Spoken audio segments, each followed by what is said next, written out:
esports. So let's take a look at the game right now. Operators are being selected. INTZ going to start out on attack.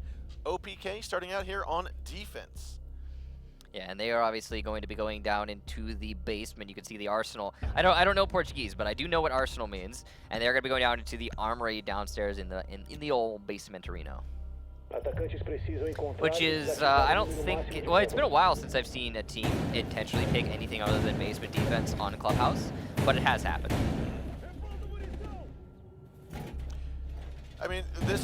Just looking at the setup here, it's looking pretty standard. You're going to get your cave entrance. You're going to get your 3 walls, potentially only 2 of the walls, facing the west end of church, facing the moto drop and facing the main stairs. It's about your core drops. You're going to get the mirror window on there. We see little rotation holes from the back of church, the east end of church. Yeah, and this is just to explain the full reinforcements. Let's go over all of them. Okay, you got 3 drop downs. You've got the one in stock. You've got the one in moto. You've got the one on kitchen. Then you've got the tunnel. Those 2 little walls that we saw reinforced early on. You've got the church walls. That's and then if you add all of them together, you've got tunnel plus church is 5. Plus you got all the 3 drops plus the 2 armory walls that are up against the main stairs. That's another 5, so that's 10 total. So you have just enough reinforcements to cover all of the main things that you need to cover on this defense. And not all teams, interestingly, actually managed to get all of those reinforcements down. We've actually seen a lot of instances in which the defenders fail to reinforce every necessary wall, and as a result, they will lose rounds. But we'll see if OPK managed to cover all their bases here. It certainly looks so.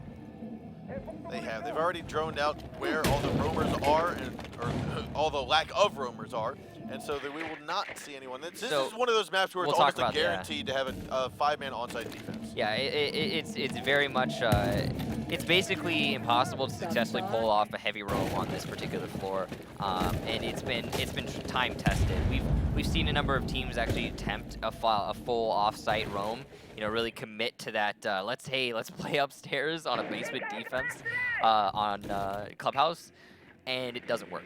It just does not work. Every time anyone's tried to do that in Pro League, they have been absolutely raffle stomped.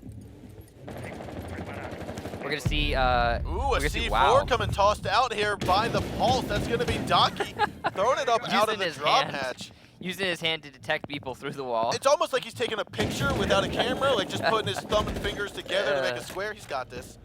But yeah, that's a good C4 to start things off. That means that only one of the drop downs will have been opened up, and it's all falling down onto Thermite now, so it'll open up the rest of those drop downs. So which means also whatever plans that INTZ had for Thermite moving into this round are going to be forfeit.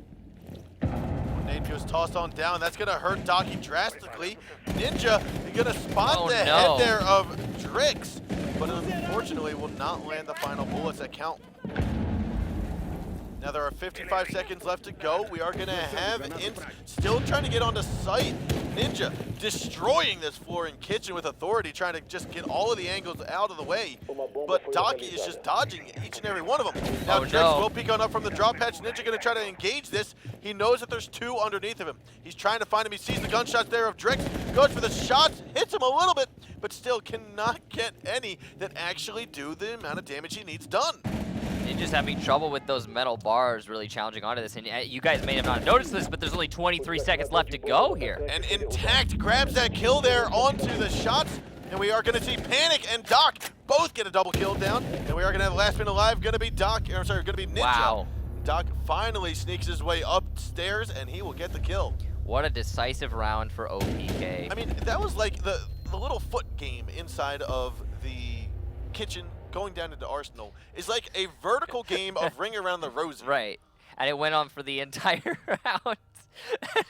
That Buck, he was fighting with the Pulse downstairs for the entire round until eventually, and the Jaeger, until eventually the Pulse just decided, all right, enough's enough. I'm gonna go upstairs and kill you. Okay, so let's talk about that round. INTZ challenged onto the kitchen. They died doing that, and yeah. Now moving on, we are going to have INTZ going on to their basement defense as they were unsuccessful attacking it.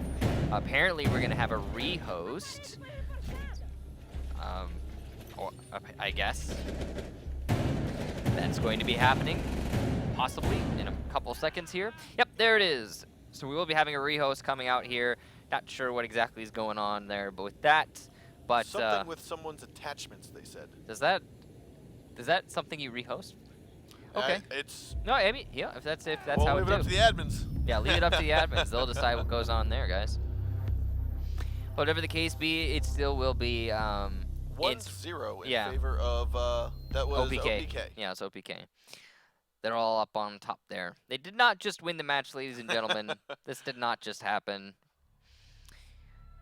So with that is only one round underway. We are going to get this rehost back in order, and we'll start it here on round number 2.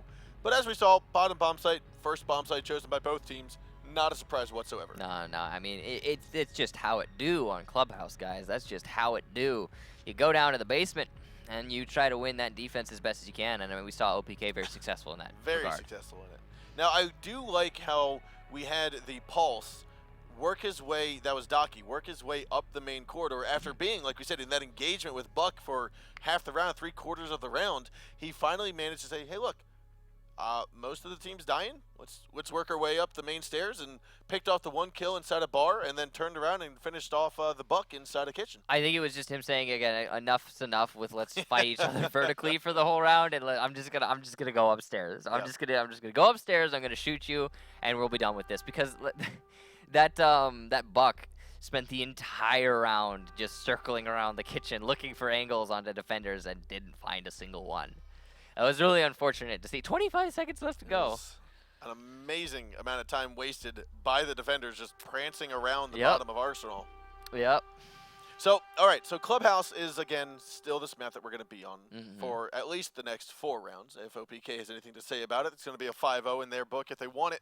But we didn't see the glass push, which is great. I mean, we've seen enough of that last season.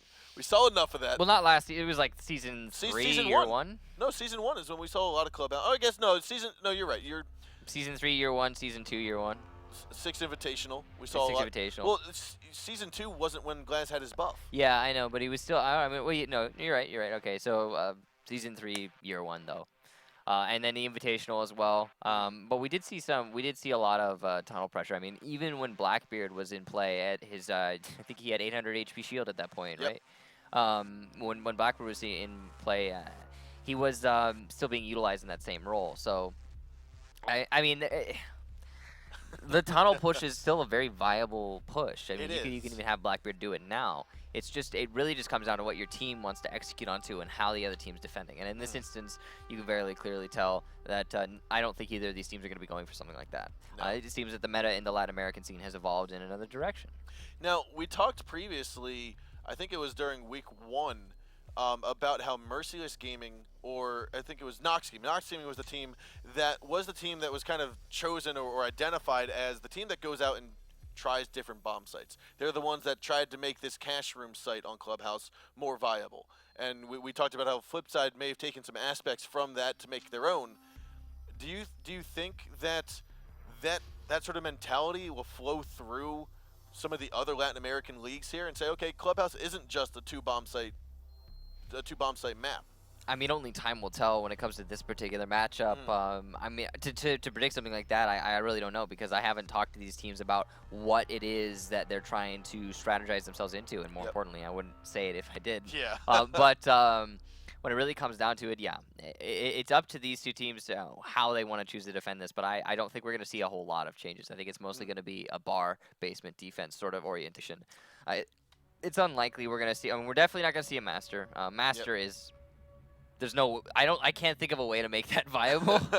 I cannot for the life of me. 3 huge walls, 3 windows, 2 drop hatches. You could literally open up the entire thing and be like, I see you. Yeah, there's nowhere to hide. The only safe place is in the shower. And that's you can't. There's nowhere to fight from there. Yeah, you're just stuck in a corner like Plus, you can't stick all 5 players in the shower. I mean, right. But in theory, we could see some cash defensive here, decent defenses here.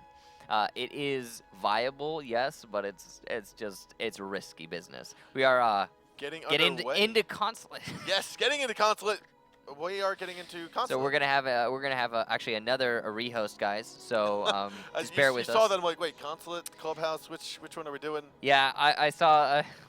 I was like, woohoo! And then I was like, oh. Yeah. So it'll just be but a moment. If you guys. wonder why we look down from time to time, there's monitors here that we can see what's going on. We can see things So in this gameplay. that's why we see the rehost going on yet again. Yeah. Okay. So just talking about the dominant. Let's talk about something. Let's go refer back to the first round that we saw. Okay. The absolute dominance that OPK put onto INTZ.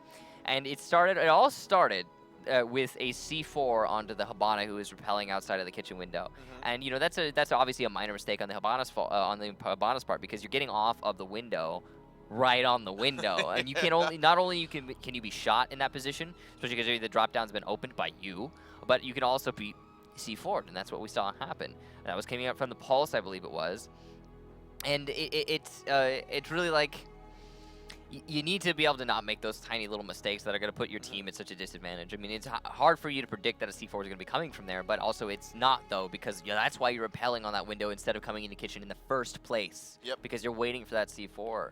And then, apart from that, we just saw pretty much a collapse from OPK onto the people who are pushing into the main lanes of this. Yeah, we saw just basically the fight in kitchen. That was it. We didn't see much else. Yeah, we didn't see much else. But what was happening off screen is probably just, and again, we didn't see it, but it was probably just a lot of INTZ pushing into probably the main stairwell, pushing maybe into Moto, and then just getting taken out one by one. Either way, they lost their engagements, lost those fights, and then it came. I mean, the kitchen pressure then was the only thing that was still being put out from the attackers, and that was not enough in a 1 versus 5. Now here we go, ready to get underway with the map of Clubhouse. Again, this is map number 1 in this best of 3 series between OPK and INTZ Esports.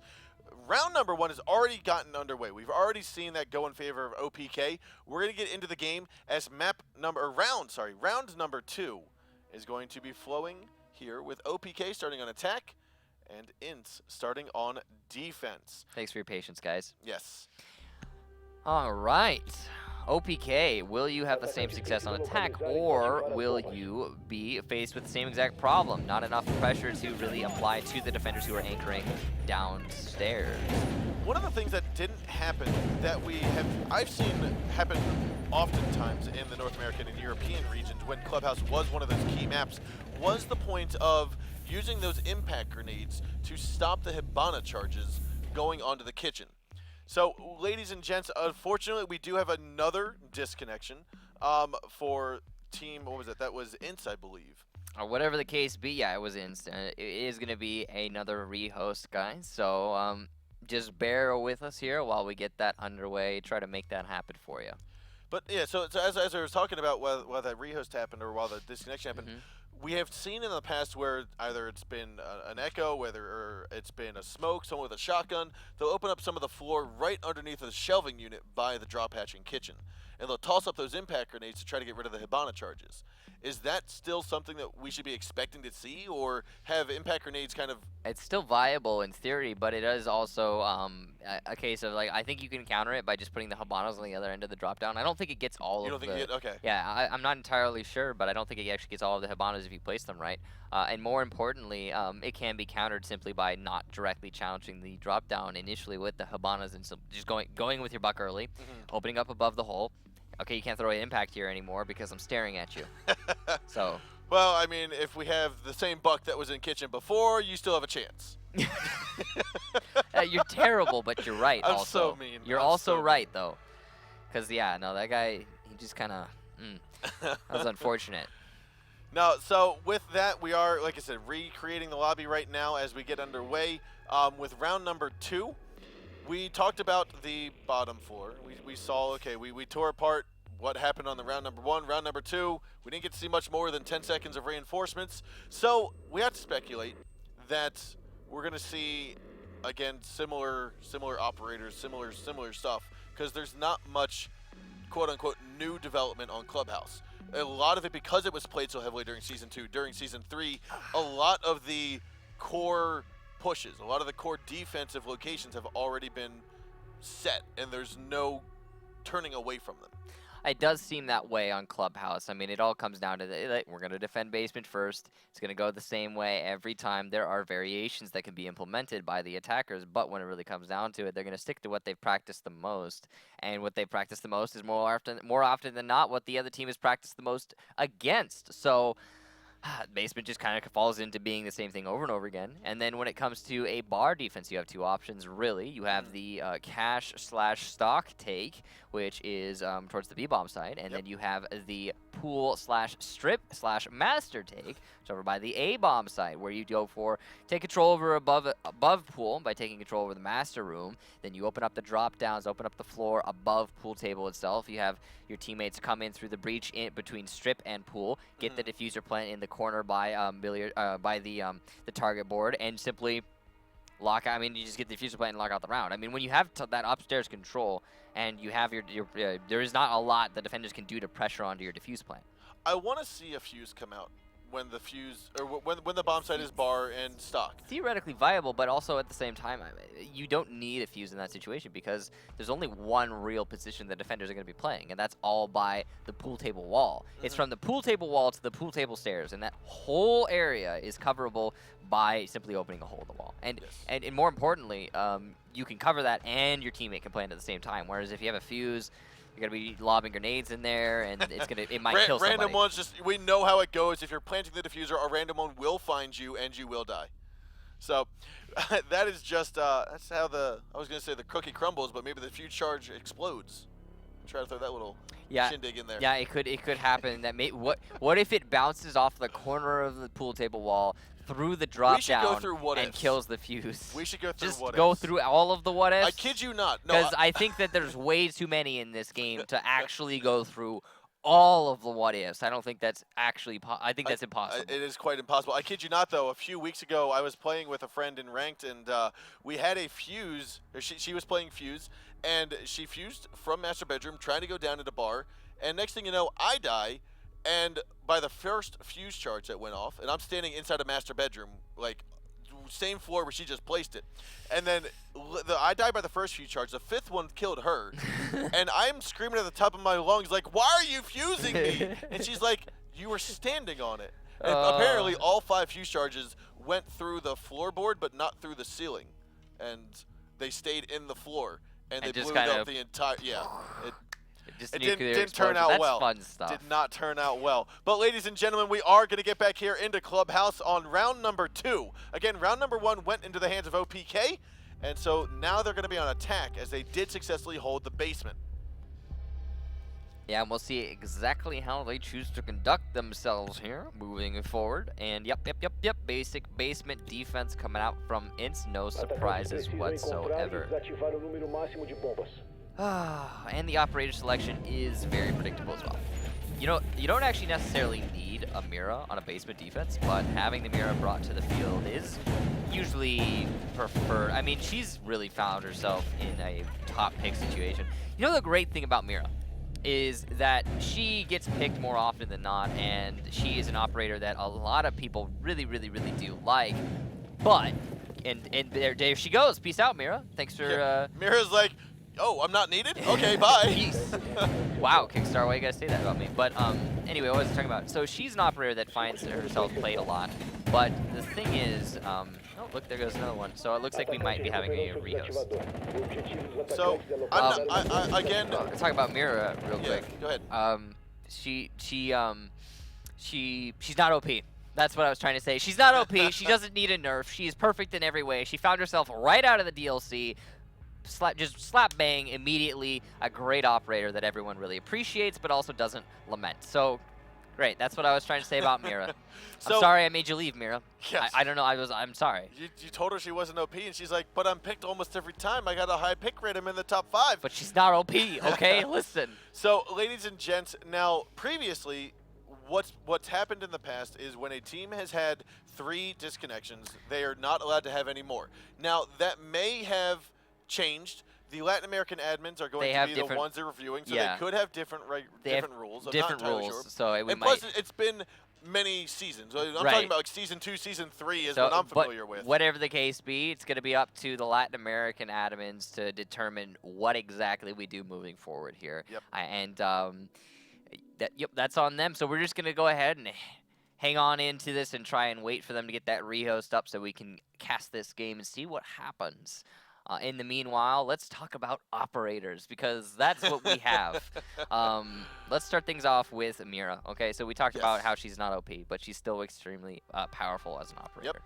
I mean, she brings the Vector, which is a good gun. She brings the secondary shotgun, which, kind of supplements the construction that you see from Smoke's shotgun, but also is pretty good at like point-blank range if you're dealing with the 3-speed just rushing you. Then those mirror windows. Those mirror windows, of course, you all know what they do. One single direction visibility for the defenders, but can also be put against the defenders. Now, what isn't often discussed about Mira is that when you put down a mirror window, if it gets opened up and you don't want it to be opened up, if it's in one of those spots where you just do not want that mirror open and it gets opened up, then it can be pretty much the entire round over for your team. That's part of the risk and reward of bringing Mira and putting a mirror window that could potentially be groundbreaking for you to get the win. But it's also, you have to take the risk of, if this gets opened, is it a pure line of sight into the room that we're trying to hold? That's one of the reasons why we don't see mirror windows on garages. Because if you think about on Consulate, you're going to get the garage opened up. Yeah. You can try to hold off as much as you want by doing a double mirror strat, but it's not going to work. There's actually some really cool things you can do with mirror windows on Consulate Garage, if we're talking about that one specifically. If you put the mirror window at panel number 2 at the bottom, so you crouch down, you put it at the bottom, you open it up intentionally, it doesn't give a lot of visibility to the attackers, and you can have one of your defenders stand on top of black car and just chuck impact grenades outside as soon as you hear Thermite playing his Thermite charge, or Hibana shoot Hibanas, and it will usually catch that Thermite charge. It's pretty good at that. I think if you go all the way to the corner with the Thermite, you can actually get the plant down safely. Gotcha. But that also limits your visibility with your Thermite charges. So there are some really nifty things you can do. We're going to see that in ranked play, probably, yeah. Tomorrow, I mean, there's some really nifty things you can do with mirror windows on garages, but like you said, when it comes to information gathering and actually playing it as a position, it's no. Yeah, and so like that's one of the reasons why we don't see Mira on some quote-unquote key locations in the high-level Pro League plays, because they're going to get opened eventually, whether it be a Twitch, whether it be Hibana Thatcher, whether it be whatever, from underneath, above, the walls, the floors, with the ceilings, it will get opened up. It's just a matter of, will it be to your advantage or to your disadvantage? I mean, if we're going to talk about like a mirror window that it really doesn't matter when it comes down to it, like the basement organ, in the little closet that gets opened up, all right, well then we just leave closet, and that doesn't really give the attackers very much moving forward. If it weren't a closet, if it were just one big room and that window got opened up, then wow, the attackers now have control over this entire room. I mean, it's a case of what it is, the ground you're really giving up when that mirror window gets opened up. But that's Mira. All right, so moving on to our next operator, I'm going to throw in one that everyone knows, Smoke. Ooh, Smoke. I mean, okay. What to do with Smoke? So Smoke is, again, we've talked about this before, Smoke is that operator that he brings so much to the board. He brings everything to the board for the defending team. He's got that shotgun. Arguably, if you talk to a lot of the pro players, they'd probably say the best shotgun in the game. He's also got the SMG-11, the best secondary in the game. I think we can be pretty clear about that one. And then he's got the gas canisters, which is something that you could compare to Smokes from that other game, that other competitive FPS. They block off so much for so long, and that you don't really. Obviously, the defenders don't have smokes apart from that, so that's a very essential thing for them. And then he's top it all off, he's a 2 armor 2 speed, which means he's got mobility, but he's not gonna die very easily through a couple body shots. So, overall, he's just a really good operator for, and he fulfills a specific role that many operators do. Like Echo is pretty much one of the other only disruption operators that come out in professional play, and he doesn't see a lot of play because he's slow and not. He's slow. His gun the meta's away from them. It does, and I mean his gun did get a little bit of a buff where I think it does more damage. There's less fall off on his MP5 SD, but again, it's still a purely silenced weapon. You can't take the silencer off of it, so you're not getting the quote unquote maximum damage that you would expect to get. Right, but I think the main reason that he doesn't see as much play as like Smoke, for example, is because the meta has really shifted away from 3 armors. I mean, Mira sees play, but Mira sees play because Mira is essential in so many defenses. You know, it's not to say Echo's bad, because Echo's not bad. It's just people prefer speed over armor these days, especially with the new hitbox changes, making all those hitboxes smaller. I mean, you want to be able to move. You want to avoid getting shot in the head as much as possible. And I think Echo still might be seeing some hurdles with his yokai in the bottom of Clubhouse. So bringing this back to Clubhouse, he's still having some hurdles trying to get his yokai up. And so moving on to some other operators result. We saw Jaeger, we saw Bandit, we talked about Mira, we talked about Smoke. Let's talk about an attacker. Okay, attackers. What attacker you want to talk about? Glaz. Okay, let's Easy. Glaz.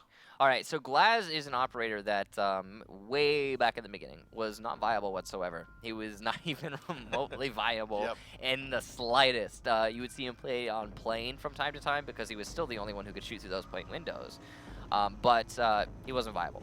And then he saw a damage, rate of fire, and recoil buff, like a significant one, to the point in which his rifle was probably the best on attack. I mean, it was crazy good. And he actually started seeing play, specifically in the North American scene. Not much, mind you, but he saw play. Well, if you want to talk about buffs before he even got that, let's talk about his red scope.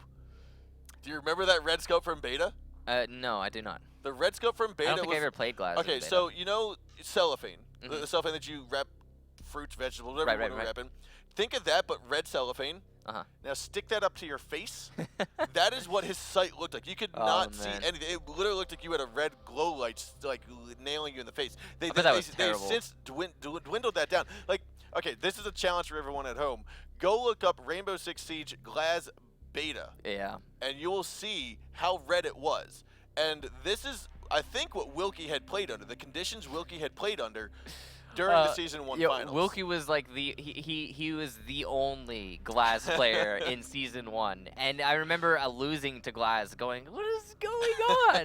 He's killing us with Glaz. What is happening? Yeah, so long story short, to get up to par on the buffs that Glaz has seen over time, his sight's got a buff to where now you can actually look through them without dying. Well, yeah. Like, literally dying. Not dying in game, but literally dying. I think, are we doing We are going to cut to a break here momentarily. We just want to finish off with Glaz here for a moment. So we talked about the buffs for Glaz. Okay. Let's finish off. He got the red scope taken away so you could see, and then they made it so he could have a way better gun, and it was actually really, really good. And people were like, "Oh, this is actually Glaz is kind of nice." And then they're like, "Okay, thermal scope," and then and it was like, "Whoa, turn it down a little bit." So they turned it down a little bit. They turned down his damage as well, and then now he's in a place where he's a little bit more comfortable. I think he fits into the meta a little bit. He does. All right, ladies and gentlemen, we are going to cut to a few minute breaks while we try to get this Latin American game back up and running. Again, this is the second game of tonight, the second best of 3, the map number 1, and we'll refresh your minds right after a few short minutes. So stick around with us and we'll be RB.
Welcome back, ladies and gentlemen, to a long await. We know you guys have been waiting very patiently with us for the second best-of-3 series, kicking it off underway. We're going to head right into the game right now because the game is going underway.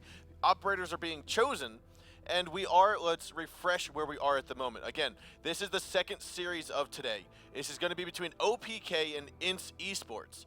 Round number 1 is already finished, and it went in favor, and there, again, is going to be one more disconnect. So we're going to be having another rehost. So yeah, I believe the first round did go in the favor of OPK, and what's been happening here, guys, just so we can have full transparency with you, is what's happening is one of the teams is having connection issues and are unable to really connect to a lot of these servers, and it's dropping them quite often, which is, you know, frustrating, to say the least. Obviously, not only for us and you, but also for them. You know, that's not what anybody wants to deal with. They want to get their game underway because this game decides who's going to be in the Pro League and potentially going into the playoffs to play against Pain Gaming next week, or who's going to be sitting the sideline for the rest of season 2. So the teams are wanting to play this, and we want to be casting it. You guys want to be watching it. So we are trying to get this to work out in the best way possible. The admins are going over all possible solutions to the problem. We'll say, solutions. They're trying to find a way this works. Yeah, so the admins right now are discussing, the Latin American admins are discussing how can we get this lobby to be stable, how can we get the players' connections to be stable, and is there a possibility for a postpone? We don't have any information on that just yet. We are still waiting for the admins to make a decision as to what's going on with everything here. You know, they're going to let us know as soon as they do. They'll let us know as soon as we are able to, and then we will let you know as soon as we can. But to kind of just reiterate where we are at the moment, it is INTZ and OPK. This is the first game. The first game is going to be on Clubhouse, second one on Oregon, third one on Chalet if we get to a third and final map in this best-of-3 series. Yeah, and OPK won the first round. Yeah, they got the first round, so and it was pretty decisive. They won on defense, yes. Yeah, I mean they won on defense. I mean, everybody expects you to win that basement defense on Clubhouse, sure, but it was a 5-0, I think, just like a complete perfect round, maybe. I don't remember. Might have been no, one death. I think one death. Yeah, but all the same, it was very, very decisive in favor of OPK. We're getting everybody back into the lobby here, ladies and gentlemen. We might get underway momentarily. Yes. Give them just a couple more minutes. So, okay, so we are still basically just waiting for the lobby to file in at the moment, or for players to file into the lobby. Talking about issues that we've encountered in the past and kind of how rulings have gone in the past. Now, again, these are the Latin American admins that are going to be working with this and making rulings and solutions and stuff for what's going on. But in the past, it has been that if a team or a player has disconnected 3 times, they are allowed a maximum of 3 disconnections. That 4th disconnection, if it occurs, is typically a round loss. And if it continues, it is a map loss for the 5th time. Now, I don't know if that's the case just now. We have not gotten word on if that is the case, but we are still waiting for the admins to touch base with us and just make sure that it all is going to go well. So we are just waiting to make sure that the lobby is going to get filled up, that the players are going to be stable when they get into the game and start going through prep phase. Talking about what we've seen so far, like we said, OPK. Here we go, guys. So we just didn't want to bring the game on and then be like, oh, there goes somebody again, and then you have to go for the rehost. But luckily, seems this time we will get through the full prep phase without any disconnections. So we might actually get to play this map out. So, INTZ, after losing the first round, will be going on to their basement defense. OPK are going to be that team that are going to be thrust onto the basement attack. And we'll see if it was just the case of, you know, basement defense being superior to the attacking side, if it, like, just being like clearly, okay, yeah, you're going to win this downstairs defense, or if it's if it's just OPK who are much more dominant in this map. So one of the we'll call it, I'll call it developments that we've seen previously on this map, especially in the garage or in the cave tunnel, in dirt tunnel, has been whether to just simply throw up 2 reinforcements, allow them to open it up if they need to, or as best we've seen at one point in time, 3 ADSs, 2 mute jammers, a shield, and a battery or something to that effect. trying to make sure that they cannot push it through cave tunnel when that was the main source of infiltration. It's a really cool strategy, but it unfortunately only works when the attacking squad does not bring a Thatcher. If there is a Thatcher, that is completely non-viable. Yep. But when there isn't a Thatcher, and that does happen, it's really cool. As you can see here, OPK establishing some dominance over the top floor. Obviously, all the defenders will be on the basement, trying to hold as firmly as they can. There are no roamers on this floor almost ever. This is just a very not commonly roamed on floor. It looks as though that might be a battery or ADS took out the breaching charger, Ash. Kind of weird that she didn't use her flashbangs to clear out those ADSs or just shoot them, but that is going to result in her having no breaching charges anymore. Right, here comes the Habanas to open up that Mira window, and as also an entire hole directly into the church. Now that's going to be a lot of pressure that it's going to be an avenue the attackers can now use to, well, actually, no. As I say that, it's not going to be an avenue because, unfortunately, there's a little bit too space in between them. But you might be able to prone it. Yeah, I was going to say prone his way in. Now we do see Panico getting the naked on the blend, and there is another shot here coming in from the Habana on a GCR. That is intact, grabbing 1 kill, and I think almost downing another on the FK. Kind of seemed like we had GCR ignoring that Hibana hole as if it's not going to be any sort of pressure. Ninja, though, is going to get the trade back onto Docky, and that's going to be good for them in these last 30 seconds of this round. Now Drix is going to go to the left, try to look in through the mirror hole that's been opened up earlier. As Ninja tries to get 1 kill down, but he turns his back to the gunshots, and it looks like we are going to have OPK come out on top. It is now 2-0, ladies and gentlemen, on the map number 1 in this best-of-3 series between OPK and INTZ Esports. Good gunplay there by OPK and as a whole, just making that push happen. And that's a different sort of pressure than we usually see coming onto a basement attack. Normally, you don't see main stairs, moto, church wall. That's actually super old meta. If we're gonna reference to where that last time we saw that meta regularly played was end of season 1, beginning season 2, and it's shifted very significantly since then. But now, OPK making it work for them. Very clearly dominant on that particular attack round, seemingly dominant on this map as a whole. And now it's a 2-0 situation in favor of OPK. Now they're going to be going on to the bar defense. Now the bar defense is, and we have talked about this before, the less preferred site to be defending. You don't really want to go here, but you got stuff. There aren't many other choices. We've seen Cash obviously defended successfully in the past, but it's really more of a pocket strat than it is a consistent one. The one thing about bar defense that is great for the defenders is that you can usually kind of figure out where it is the attack is going to be coming from pretty easily, as it either comes from the west or the east, the A bomb site or the B bomb site, and they are very far apart. You don't usually see a full collapse. Like on the basement defense, the attackers will situate themselves all above the bomb site. They will take full control before they start pushing down, and that affords them all of the choices, really, for maneuverability. Whereas on this one, the defenders have a lot of options. They can move around, they can roam, they can be a little bit more dynamic. So, as you see here, there's a Jaeger right now, dry, inside of Strip, along with a Bandit. And that is, again, something you don't see a whole lot of, but it is the option they have. Ooh, and Drix is going to go up for the peak there. He will down and finish off the Ash, but Ninja was able to get the trade there onto Slash. And as he peeks around from the side, FK is there to look in through the wall that's been opened up and take out Drix. So that's going to be the first round that goes in favor in the early game for INTZ. That's a good start for them. They really need this to keep them, or put themselves onto the score here and actually establish themselves in some meaningful way. Now, the problem is, though, it really just comes down to the fact that OPK were playing way too aggressively inside of that strip. Yeah, I think he shot it. Oh, because it's a soft wall. No. Is it? No, I honestly have no idea what just happened there. Because it's not a bandit battery. It couldn't have been. It is soft, though. It's a soft wall. I think it's soft, okay. Yeah, okay. So that's likely just to give them the option of rotation, as they were playing 2 people in strip. So yeah, they just shot the thermite. I was very confused there for a moment. Yeah, that was odd. But there is a minute 20 left to go. The push is going to come in from Strip Club. Docky's going to get blinded here by a flashbang.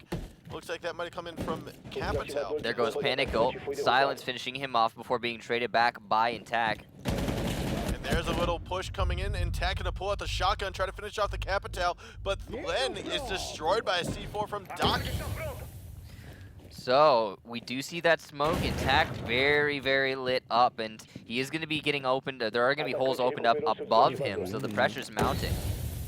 That gas grenade should allow INTZ to get a little bit closer onto the There site, it but is. above him is going to be Ninja. Ninja playing this very cautiously. Directly underneath him is where we are going to see INTZ. And FK Oh, realizes- smoke! Oh! Look at that! He got on inside, got the shotgun kill like a little Caveira running around town. So what happened there in INTZ's mind is, okay, they're opening up above me. That means there's only one inside strip. So if I can get the flank onto the strip hallway, if he's not holding it, then I can get the free kill and the diffuser, and he's done that. And now it's all down to Ninja with 18 seconds that he's not going to be anywhere near the diffuser. And they're most likely a Valkyrie camera just going to spot out where Ninja's going, and you're going to see Valkyrie peek on around from the main door. No, he's actually Ninja still looking around here. It's being, you can hear the drone constantly seeing him. He's going to tag onto one. Not enough time. This is where you just need to play for time smoke, and there it is. Yep. Wow, what a round to lose for INTZ. That was their loss through and through, but also just some great play by INTZ. I mean, that is really great thinking there. Okay, I got a dude above me. It's a sledge. There's one more in strip because that's where they're making their attack come from. So what am I going to do? I'm going to walk on into strip. And he did it, and it was beautiful. Finished off the Hibana, secured the diffuser, won the round for his team. Well played, sir. Now 3-0 in favor of OPK, and they're obviously hoping that they're just going to continue on that lead and move this into a 5-0. A part of me is hoping to see a 10. It's just a small portion of it. I mean, OPK is looking like they're pretty strong right now. Something's going on. I mean, INTZ team, they've been having connection issues. Maybe there's something going on with them that they're a little bit flustered. And that's understandable. It comes, there's a lot of pressure here. The team, again, that we talked about this before, the team, again, that loses this match the match as a whole, the series as a whole, will actually be put down into the 4th seed of their group stage, and they will not be able to make it to LAN of the season. In fact, their whole play for the season will be done. They will have a chance to make it into next season through relegations, but overall, they will be done this season.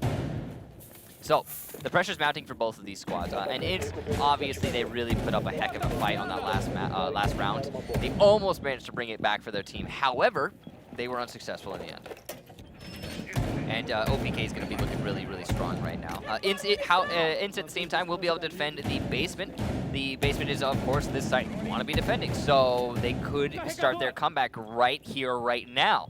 What we saw from OPK previously was pretty much just a main stairs moto, and wow, an unreinforced drop down in next to the bar. That doesn't happen. That is interesting that is a situation that has come into playing.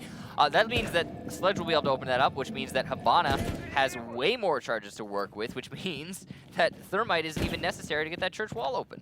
I think what we're most likely going to see is Thermite open up cave tunnel.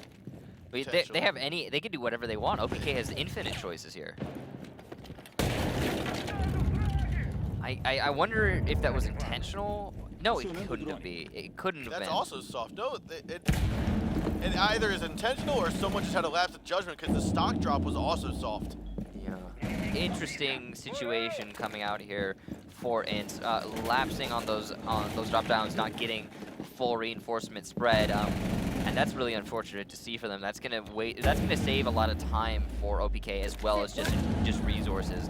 That C4 unfortunately not going to be hitting anything for INTZ, and it's just gonna kind of land on the wall. Yeah, we do have Len, who's in the west side of the church, trying to spot who's coming down the main stairwell, and the wall will get opened up there. OPK, while they haven't gotten any kills yet, they also haven't lost anyone, which means if they get the right explosive moment to attack into the site, they could come out on top here. Wow, Ninja's gonna take out INTZ. Wait, he won't secure the kill, and INTZ will be able to walk away from that situation despite being downed. As we say that, silence will be taken out by Slash and then traded back in a counter frag by GCR.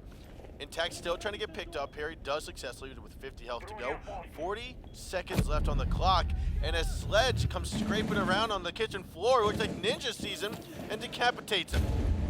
Good job to Ninja's playing his position fairly well. He did down someone without securing them, but that's not really super important considering he's holding out this attack for so much time. Now Drix is inside of Moto. He's going to try to push on in. You do have GCR inside of the blue hall. He's going to try to put a couple pop shots in through the wall. Docky still trying to figure out how to get through this barbed wire. Len tags that headshot there on a Drix. A 4-on-1. Last man alive is Docky. Looks as though INTZ might actually come out of this after having 2 soft drops. Let's kick off the round. GCR will get the final kill. It's now 3-1 in favor of OPK. Yeah, so what happened to OPK there that round? Now you saw them open up that church wall, but guess what? They opened it up with only 40 seconds left to go, not a lot of time on the clock, and it really did display the fact that they were kind of flustered seemingly, despite... Which is interesting, okay? You know, you get gifted 2 unreinforced drop downs, you open those up, but unfortunately, when you actually go in for your push into the site, you just can't get the same amount of systematic take that you had last time. It seemed like OPK stalled out just somewhat, in contrast to how they've been playing this whole time. That's kind of surprising. They've been very concise in the previous rounds, and that stall out effectively lost them the round. And I think the stall out was as a result of them trying to focus their attention elsewhere instead of just exclusively on the church wall and the moto drop down. Because when they did that, when they were just like, all right, church wall, moto drop, let's go, they won the round. I mean, it was pretty decisive too, to say the least. And then when they're trying to spread out, they're trying to, you know, assess each avenue, then they start losing rounds. Oh, well, they just lost their first round. Now, OPK, at the same time, going to be going on to a basement defense. And now this is important. 3-1, right? OPK gets to defend basement. Basement should be a free win for them. So that's going to put them at 4-1. Now you could say, oh, well, INTZ could come back right after that. But the thing is INTZ just successfully defended the basement, which means they're going to be forced to defend the bar yet again, which, again, it should be a free win for OPK. Now, normally, you would have a circumstance where teams would just trade these blows back and forth. So one would win the basement, the next would win the basement, one would lose the bar, the next would lose the bar, and that would just so on and so on. But because OPK has put themselves in such a lead right now, it could be just these last 2 rounds is all they need to lock this map out, unless INTZ really steps up and makes something happen here.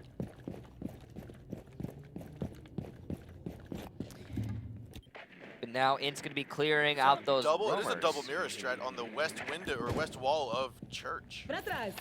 Yeah, we don't often see a double mirror strat on that particular wall, as it is usually not something that you want to be challenging. Now, we talked about this before, how if a mirror window gets opened up in the wrong spot, it can be detrimental to the defense. And when you open up that double mirror, you are putting a lot of pressure onto church. It means you pretty much essentially make it so you cannot hold on the bomb inside of church itself. That's very dangerous. Wow, Glass just coming out of spawn here. You can see he is the dedicated droner for his team, but there's only 1 minute 30 left to go on this round, and he's really gotta really move his butt all over to the fight. Self-nade by Ninja. Unfortunately, that is Buck not necessarily being that safe with grenades. FK is going to go into the kitchen, try to take over what Buck was unable to do. He's going to open up some of the floor here, toss a nade down. Now, could he meet the same fate? No, but he will hurt himself. Not going to nade himself. I thought he was going to hurt himself a little bit because the nade will go through the floor. Right above Drix is where the floor will get opened up. 60 seconds still to go. C4 coming on out. He dodges it perfectly. But again, this is that foot game we keep on seeing back and forth, the vertical ring around the Rosie. And it looks as though Drix still gonna navigate away. Now FK wants to drop here. He's trying to figure out where exactly this is. You already have Slash moving on over, trying to bait out the shots there from GCR. 40 seconds left to go in the clock. 5 on 4. You are gonna have Len playing the glass inside of the cave tunnel. The pressure's on INTZ here with only 30 seconds. And they've got to push on through these gas canisters now. He does. I think he still has barbed wire to navigate through. So with 20 seconds left to go, diffuser in the hands of that glass, he's going to have to go behind the lockers. and it looks as though INTZ going to try to prevent all of this. A huge drop, a 3-man drop there from INTZ. Looks as though Len will fall. GCR didn't get a trade, but Habana will then give a room for him to play as INTZ takes him out. Now a 2-on-2. Looks like Plant is going to try to go down here by Silence. FK going to take away the sledge up top in a 1-on-1. Who's going to get the win here? They're now just peeking around from the armories. And it looks as though Panico versus Silence. You've got the Vector versus the 5.56, and I want to say that the 5.56 could come out on top, but the Vector with that rate of fire. He's got a drone. He's moving on over. Oh, he saw his head. He's going to pop on over here now. Panico still looking left and right. Silence kind of play a little prairie dog in here, jumping up and over the box. Oh. Will he get the shots? No, the Vector's going to come out on top most likely. He's turned to the side. His side's going to be exposed. Panico doesn't have time. Panico does not have any more time. He needs to go for this engagement right now. Oh, and it Silence! looks like that 5.56 comes out on top. INTZ securing round number 5. It is now 3-2. What a clutch from Silence, bringing it home for his team. And they just won a basement attack. They really did step it up. We talked about it earlier. They needed to win that particular round, and now that they have, they put themselves in a fantastic position because now they can lose bar, and they don't have to worry about losing the map overall. It's going to be, ladies and gentlemen, I believe that's going to be it's going to be 3-2 now in favor of OPK still, but INTZ has started their comeback here. We are going to see Doc come out of the woodwork for the first time today. And Fuse. Yes! I wanted it! Hey, there it is. INTZ is bringing it. I'm curious to see, though, based upon a Fuse glass pick, it's likely we're going to see them take stock. Now, Fuse is extremely useful in stock because all those Fuse pellets get super contained, and anyone playing inside the stock usually dies or drops down, either way being defaulted off of the B-bomb site.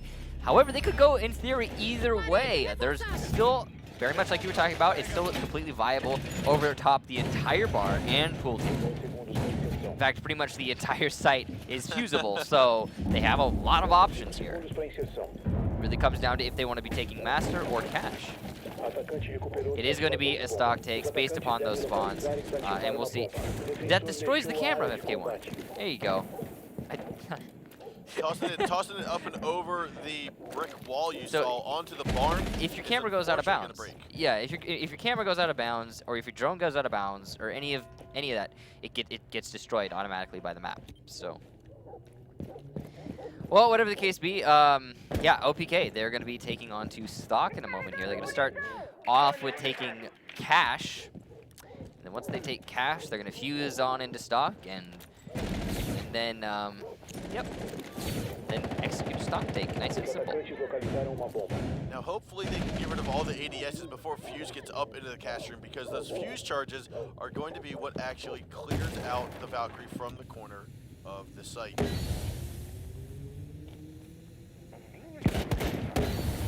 Interesting use of smoke here. That is actually going to take FK1 down. Wow, that's a really nice angle from Panico.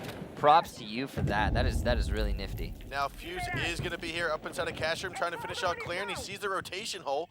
This is just merely where you stick that Claymore down. If you have one from one of your teams, you should be good to go. Now here is that cluster charge. Let's see if it's going to get anybody. There's nobody in there right now, but it will clear out a lot of barbed wire. It might have gotten someone anyway, though. Bouncing through the doorways into the hallway, maybe it would have stacked somebody. So, still a big question. Now, there is there's Bandit being taken out of commission here by Slash as the Ash player, able to get a kill down. Now, the Jaeger's going to counter with his own kill, taking GCR and finishing off an Ash. So this Fuse is still really wary of that rotation hole, but unbeknownst to him, there's nobody in a position to utilize it. And meanwhile, his team is getting taken apart one by one. Silence is going to eliminate, I believe that was Panico. And now the pressure's mounting for the attackers here with only 58 seconds left to go. They really need to make something happen. So Drix, unfortunately, he's not going to go to the bottom of the cash stairs to try to pinch off GCR, who tucked himself inside of the lobby. Instead, he just decided, I'm going to forego all that information, use up about 30 seconds of time, and as Habana tries to scoot on in, he will be taken out by Ninja, and GCR will tag that kill onto Drix. Last minute alive is going to be intact. Silence right on top of the pool table, going to go for the shots, but misses, and Silence with the MP5 will come out on top. INTZ has taken this back from a 3-0 to a 3-3. Yeah, what a comeback it has been. 3 rounds in a row as opposed to the 3 rounds they lost in a row previously. So good job to them. Now they are going to be able to go on to the bar defense. Or sorry, excuse me, not the bar defense, but 8 Arsenal attack. Bleh. Literally the complete opposite of what I just said. The other bomb site and the other side. Now, all the same, this is OPK's position where they can start to make their own comeback onto the comeback of INTZ because they are defending the basement. And this is usually how Clubhouse goes. For those of you who are just joining us recently in the more recent seasons, like this year, you won't have seen much Clubhouse play. And this is usually the way Clubhouse gets played out. Is you win the basement defense, then you lose the bar defense, and that's just how it is, back and forth, trade. We've actually not been seeing exactly that going on here, as we just saw a successful basement defense coming out of INTZ. Sorry, bar defense coming out of INTZ. Which is just abnormal. We kind of mentioned it earlier that we hadn't seen Buck play much, and we actually are seeing him here on Clubhouse, and that's basically one of those quote-unquote guaranteed picks, just because you do need to open up that kitchen floor as quickly as possible to avoid the C4. We saw him on the first round too, in this same exact situation. Yep. So we're now in a spot where we have repeated everything. So it's 3-3 now, and we're back onto the first round where it was INTZ on attack, OPK on defense, and this might be what OPK needs again, because that first round was so dominant in OPK's favor. Now it is kind of, I'll call it unique, where they are not bringing the Ash. They are opting to bring the Sledge and the Buck, which arguably you can get away with just the Buck. Get away, like you don't need the Sledge, because you're thinking, okay, he's got two grenades he can bring. Ash has 2 breaching charges she can use for the same exact thing, and she can bring those flashbangs. Yeah, I mean, arguably, of course, but I think in this situation they're probably just thinking to themselves, all right, you know, we don't need that maneuverability because it's Clubhouse, and we're going on to the basement, and it's so linear, you know, it's one big old lane. So I think they're favoring the HP is probably why they're doing that. You know, the 2 armor, 2 speed. Although I get what you're saying, Ash is really great at winning those fights and entry fragging into Clubhouse basement. So it's an interesting decision there, but I can't knock INTZ for not bringing in Ash. I mean, Ash is ridiculous. It just means that they wanna win without her. Let's go. Now it looks as though Intact will fall by GCR. That's Hibana picking off the smoke. I think that was from the stockroom drop hatch. Oh no. That's actually going to be good. Nade. I thought that was going to be just a failed attempt, but I think we saw Drake's that was accidental. Right into it. That was straight up. That would have hit the shelf if it had bounced off Another nade kill coming on out, and this is proving why you bring Buck and Sledge. Yeah, those nades are really coming into their own here. It's all down to Panico in a 1v5. Will he get the ultimate clutch of pro? This would be the best clutch of all time. Nope, it's not going to happen. It's not. So INTZ coming up again now, taking their first lead of this series. Originally down 3-0 against OPK. It is now INTZ leading by 1 round, 4-3. Very impressive comeback by INTZ, and now they seem to be the ones decisively in the lead, and they are also on a match-to-match point, which is very impressive. I don't think they appreciated my 10-0 comment. I don't think so either. I mean, they probably didn't hear it, but you know. But yes, that. They felt it. They're like, no, they felt it. We're gonna win. See all the eyes on us right now, and we're in a 3-0 situation. Now it's time to start winning.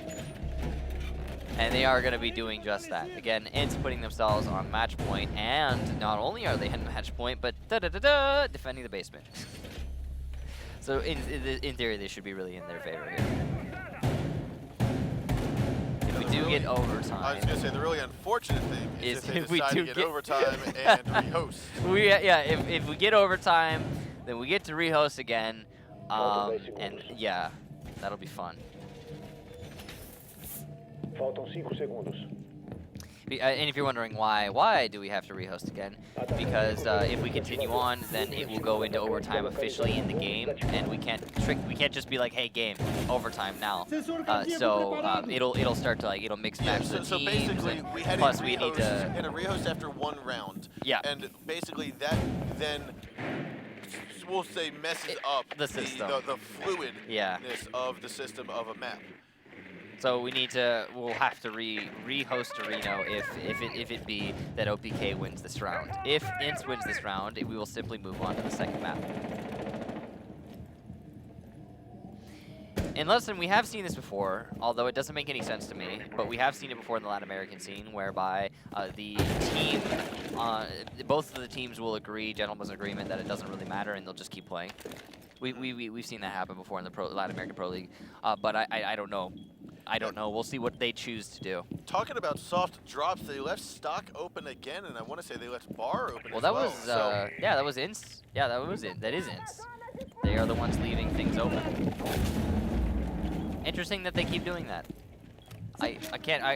Is it a mistake? Is it intentional? I don't think it's a mistake if you're going to do it 2 times in a row, and maybe they just don't care because of Habana. Maybe they're like, all right, Habana exists. Let's just let them have it.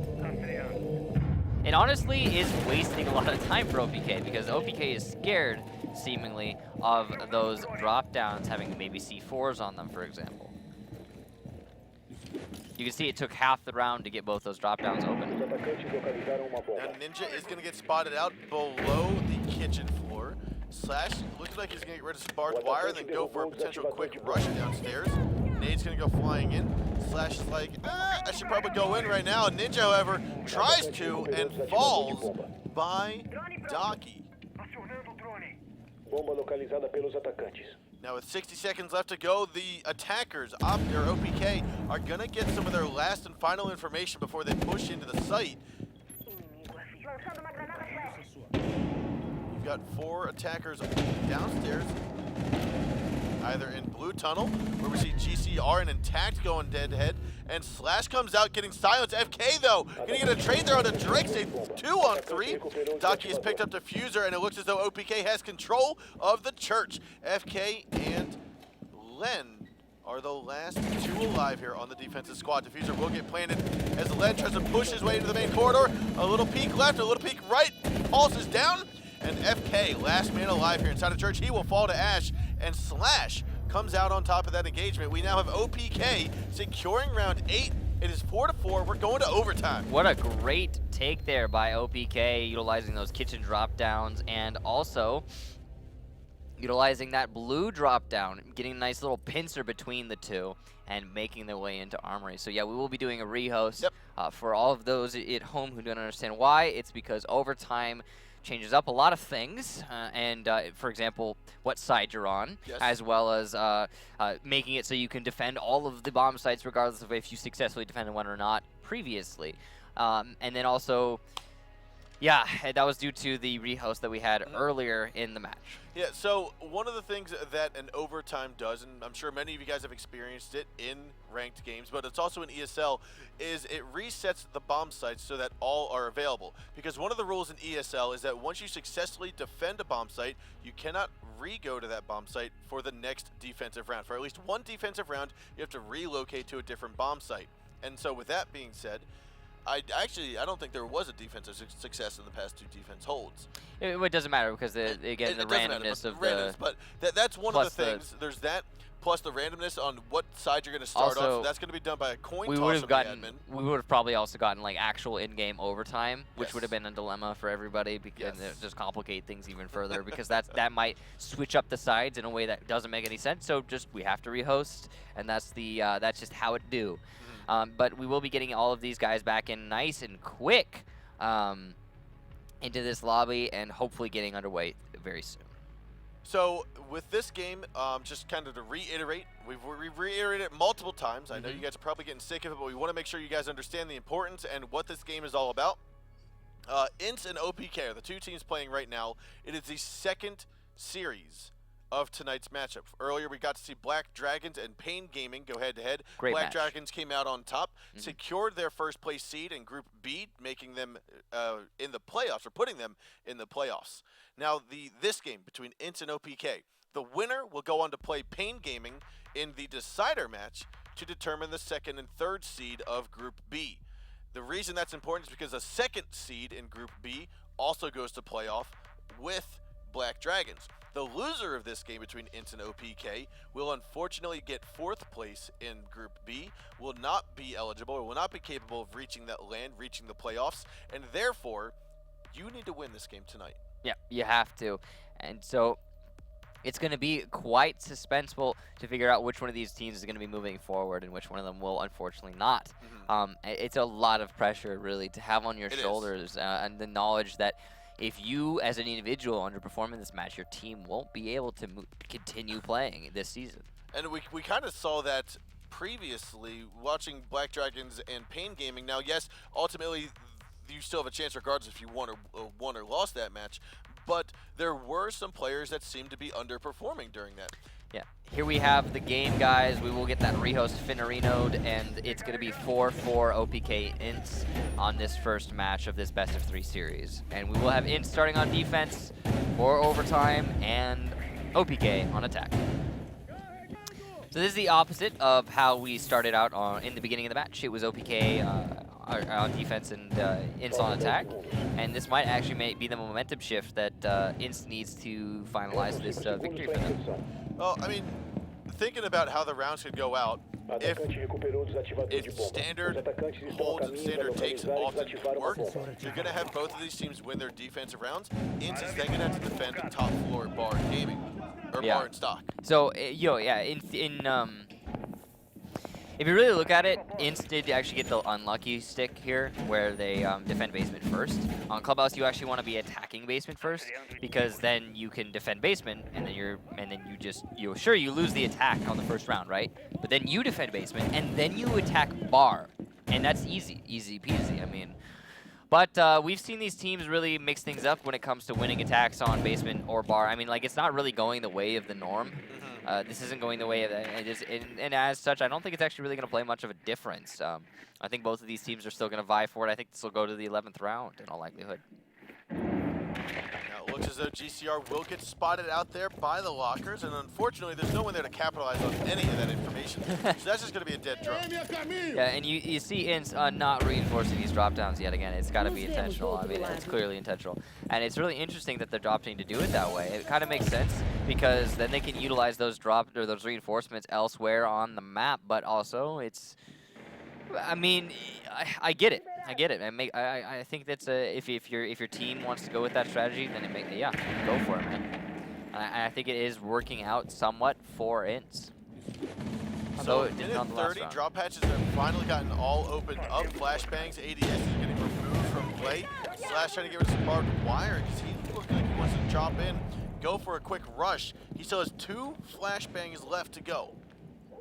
There's nobody inside blue to contest this, but there is one outside blue on silence.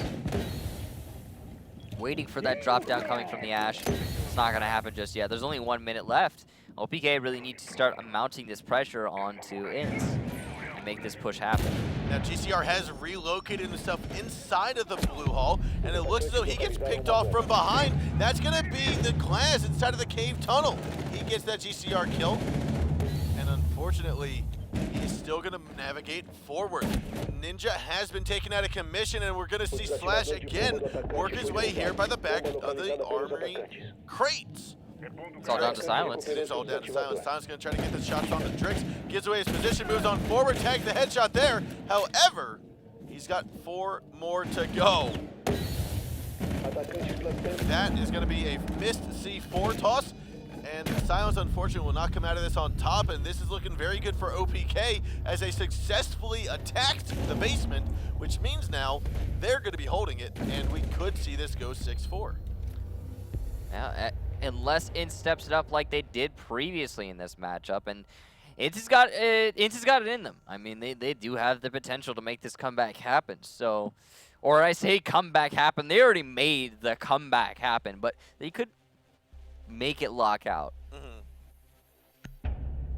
Like I said, though, they're going to have to attack a church defense, which OPK was very just now very successful in doing. So, OPK going onto the basement, INTZ going back onto attack of top floor. The first round that this was played out, it went very much in the favor of OPK, and OPK's had very good luck downstairs since then. overall. INTZ obviously had a couple rounds here and there where they managed to win a downstairs attack, like that really nice clutch, I believe from Silence it was, when he was contesting. It was him versus Panics in a 1 versus 1, and Silence managed to come up on top. That was very well played to him. Yeah, overall, OPK also has what they need. They have what it takes to lock this out here on this 10th round. Atacante recuperou seu desativador. Os atacantes estão a caminho para localizar e desativar uma Anything is possible in 2017, bro. 2017 year 2 Pro League. Yeah. All right, so no, Panico has gotten back downstairs along with Docky. They were merely just trying to get rid of some drones. They've all navigated back onto site. Nothing too extravagant happening here from OPK.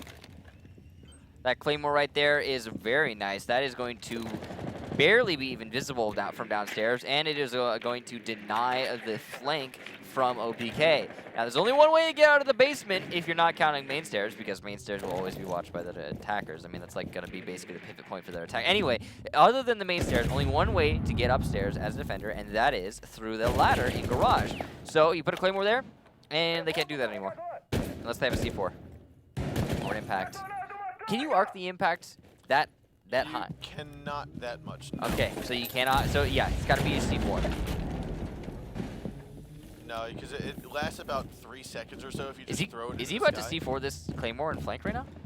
Oh my God, he is. He's doing that. We just got the Claymore. You did? Okay, He just wanted to keep them guessing. You know what? Honestly, good plan there by OPK. Because usually people just put a Claymore there and stop thinking about Garage, but now INTZ is going to have to think about Garage for the remainder of the match. Plus, it does open up for the 3 speeds from OPK to get that flank on later if they really want to. Part of me is wondering if they even heard it. Yeah, because I honestly feel like Mira could have just continued on that. But that's okay, that's okay. It's not necessary. C4 did get tossed on out. Ninja, however, will still be walking away.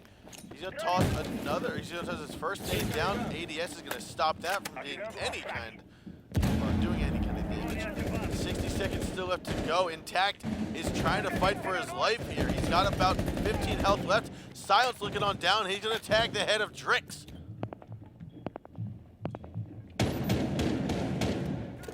Very aggressive play coming out here from Docky in the main hallway. Trying to get a refrag for his teammate, but he's not going to find it and fall back. Now it looks as though we have all members of OPK inside of the church at the moment. Kind of focus their portion into there. Now Docky, Panico, and Intact are all 3 trying to hold down the fort. Panico's going to be inside of the moto drop, waiting for someone to come on over the bar. However, we do have Intact getting on up. Now he downed the diffuser. That's going to be Glass, but it looks as though FK is going to drop in, pick him up, and we will see this play go down.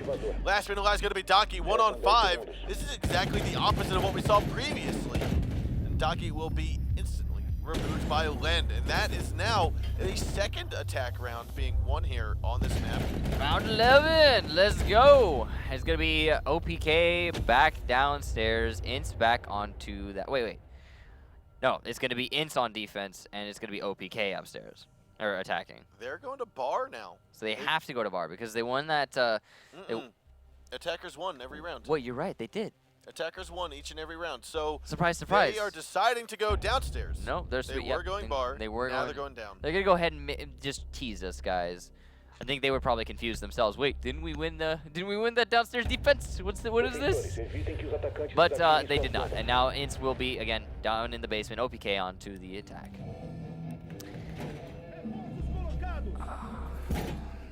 So here we are. Now INTZ is going to be setting up downstairs. And it looks like we might have a remake coming out here.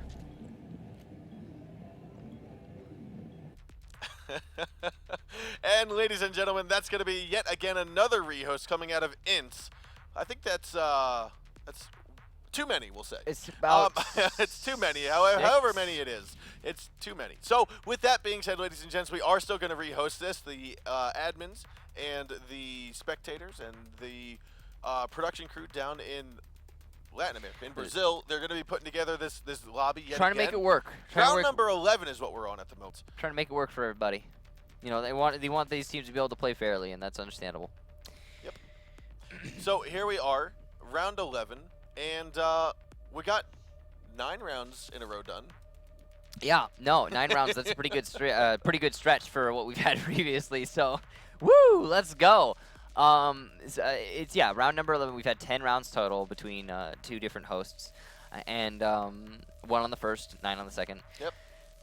And it's been really back and forth. I mean, obviously these 2 teams are very evenly matched. It's been a complete slugfest, and it has defied all expectation of Clubhouse. I mean, the basement is usually where the defenders win, and we've seen that not happening. The upstairs is usually where the defenders lose, and we've seen that not happening. Yeah. I mean, it's been back and forth for both of the bomb sides. And it really just comes down to both these teams, again, being very, very evenly matched and having a great slug out potential. It reminds me of the matchup we had yesterday, the second one. Oh, that was fantastic. Infamy and Bittersweet. Yes, Infamy and Bittersweet GG. Oh my gosh, that was a fantastic matchup. 2 Challenger League teams coming from North America, rising up to the occasion in Pro League, and it was super close. It came down to the 3rd map, I believe. Yes, 3rd map. And it was cool too, because it was a lot of things that we don't see often in the Pro League because of the Challenger League meta. This one, on the other hand, is just kind of something a little bit more of an interpretation we're more used to, but it's similar in that these teams are very evenly matched. It's evenly matched. It's good gameplay to watch, but it is. I want to say I haven't seen anything new. I haven't seen anything that's been like, oh hey, look, they did something. It's been, I want to say, like, to me, the word that comes to mind watching the setup, watching the attack, watching how slow some of this goes is dry. That's the word that comes to mind because it is very static. It reminds me of the Clubhouse we've seen so many times before. Yes. It's like similar, reminiscent of Cafe as it is now. Yes. And on that note, Bittersweet GG and Infamy yesterday on Cafe, that was great as well. So hey, just shout out to Bittersweet and Infamy. Thanks for your gameplay. It was great to watch. Yes. So we will be getting underway in a moment with the gameplay. The lobbies are being filled up at the moment. Once we figure out that. With this, again, it is round number 11. We're going to get into the game right now. Operators have been chosen. Castle coming out of the woodwork. We haven't seen him yet. I don't believe so. I wonder where that's going to be finding use on this particular defense. A basement hold. Castle is, you could always use a castle, don't get me wrong. Whoa, is this going to be a roam strat? There's a castle going onto the pool table window right now, which we're not seeing because the spectator is looking at the reinforcements downstairs. But that castle barricade is indicative, seemingly, of an upstairs hold, because why else would you put a castle upstairs? I mean, what other purpose could there be? Barbed wire? Impacts? They reinforce the walls between stockroom and bar. This is very interesting. I really want to know what INTZ is doing here. And this is a huge risk, too, because this is the very last round. And this could cause them to lose the match. Wow, look at all this. They've opened up so many angles, so many different rotations. They have somebody playing all the way up in Master. They've got a lot of castle barricades, barbed wire, all the things invested in this bar. Now, we were talking about dry, and this is the opposite of course. But we'll see if it actually works for INTZ, or if it's going to make them fail because it's just so outlandish. So, here we are. Now we are going to watch Docky work his way off construction. Slash going to get into garage. This is kind of what I was thinking. If they know that there's roamers, just go garage, go cave, and you're good. They're already in here, and they're going to ash open this wall into armory, and they could just plant. They could just walk in and plant. And they're going to drone this out. Pulse is going to actually spot them doing this, though. So this is actually going to be silence. It's all on silence now to make this not happen. Deny this push for the for OPK. If he's successful, it could be all that INTZ needs to lock this map out. The roamers have gotten back on site, realizing that the attackers are focusing on the garage and on the cave tunnel, which actually could be the whole reason they did all this reinforcement up top, is to bait them into the blue and cave. Right. Because they are getting these flicks back and forth. The MP7 is going to take out one. However, Panico will finish off silence. And unfortunately, that's going to be a disconnection from Ninja, and a very unfortunate time there for INTZ. And Intact takes up a kill. GCR and Len are going to be the last 2 alive. Panico going to take out GCR. Len in a 1-on-3. They now know he's right there. Glaz going to get the final kill, and OPK going to come out on top in round number 11. Well played to OPK there to really collapse at the right moments. Unfortunately, Paul's not able to secure that kill on the Hibana in blue, put it into a man disadvantage. And, you know, it's one kill, Kickstar. That doesn't mean very much, no, but that kill meant that there wasn't enough to trade it back. Because after that, the silence did take it out from behind from that Glaz, and we have to give credit to Glaz, obviously, for some really great pressure, taking out that. I think there was a 3K for him. Yes, well definitely. Played. So with that, ladies and gents, that is map number 1 out of potentially 3 here between OPK and INTZ Esports. We are going to remake the lobby, obviously, because we have to, because the game just ended. But with that, our second game, our second map that we're going to get underway with is Oregon. And Oregon, we saw earlier today, we see almost every single best-of-3 series. Almost. Almost every best-of-3. Yeah, it's a very commonly played map in the Pro League these days, and it's a good map. It's all very well-rounded. The 2 defended bomb sites are going to be your top floor, your basement, as we all know. And, you know, we've seen Kitchen actually defended, and thanks, Bittersweet and Infamy. Appreciate that. We've seen Kitchen defended a couple times. We've seen Red Tower, too. We've seen Red Tower, too, although Red Tower has never really been super successful. Correct. Kitchen seems a little bit more solid from what we've seen. We've seen it less, but definitely much more solid. A larger win ratio than Red Tower. Red Right. Tower has seen more, but has also lost more. I think you could attribute that to the. Let's take some look at some of the highlights from that last match. By the way, you can attribute that to probably just the fact that there's more to work with for the defenders on Kitchen, because you can roam more aptly. So here it is, round number 5 was that. Yeah, there was some great rounds in general, some great plays between these 2 teams, and obviously, you know, it displayed by the fact that it got taken to the very last round before it was over. Now this is a 3K from Panico. He picked off 1, came all the way back up top, got this one on a GCR, looked down and picked off the last kill there in the Len, and very, very nice job there by Glass to basically win the round for his team, win the map for his team. It could have been stalled out or lost altogether if it weren't for him playing as well as he did there. So again, Oregon's going to be our second map to get underway with. We talked about bomb sites. We constantly have seen a little bit more of a smoke and echo combination. We kind of bring that up every time that we see it happen. But we have seen echo placement do very well from time to time. Yeah, echo drones are interesting. Now, it does come down a lot to your placement and how well you utilize the drone, but also how well the attackers are looking for your drone. But it has seen a lot more use in more recent scene. I think it's the sort of thing that people really just needed to practice. And now that it's been practiced, it's seeing play, and it's like, oh yeah, no, this is totally viable. Yep. When he first came out, people were like, oh, he's gonna be great, and then people were like, and then later moving forward in the Pro League, I mean, he's actually become kind of like a decent operator. A lot of people at first glance at Echo thought he was going to be way overpowered because he was able to stop someone from planting the diffuser. Yeah. And then people got to thinking, they're like, well, that's just basically the opposite of Capitao, because Capitao can lay down a fire arrow, 2 fire arrows, and stop the diffuser from being destroyed for 20 straight seconds. Right. So being able to do that, or being able to be Echo and stop the diffuser being planted for 18 seconds. The thing is that it's so situational. It's like, yeah, the Capitao can put a firebolt onto the diffuser, 20 seconds, and he could stop that or that disable of the diffuser. But there are so few situations where he's going to be put in that situation, because normally you're going to use both of your fire arrows before you get there. And then, you know, the drone, it can just be shot. Ladies and gentlemen, we are getting into the match. Thank you so much for waiting. Here will be OPK versus INTZ map numero 2. And it's going to be, I think it was OPK starting on attack, and it's going to be INTZ, I believe, starting on defense. Now we do see Jackal coming out of the mix Yeah, here. look at that. Drix on OPK. Also Capitao, but we all know why Capitao is being brought. That is because you need to disable that small closet when you're doing your old main lobby attack. And then, yeah, so the Jackal, though. Jackal, I think that just might be because we do see a lot from the Latin American scene. We do see a lot of roamers, if you recall, from on the top, like, you know, the west side of the building. Remember the smoke and the mirrors and stuff like that? So the Jackal's just going to be like an attempt to try and make, you know, streamline killing off that, I suppose. And you do see the rotation here between Meeting Hall and Kitchen. That's going to, you know, again, be the sort of thing that Jackal's going to help in cutting down on. Os atacantes estão a caminho para localizar e desativar Just uma to bomba. start, we are having a Valkyrie and a Bandit right now roaming on into the kitchen.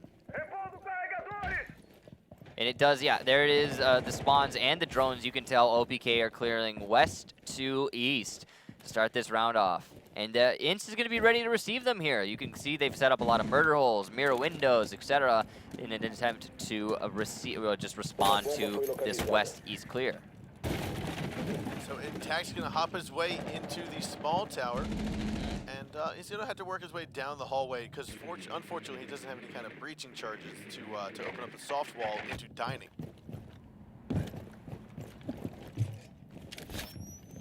Now Drix, this is the usefulness of Jackal. Being able to see where footprints are. He now knows there's someone potentially inside of the armory.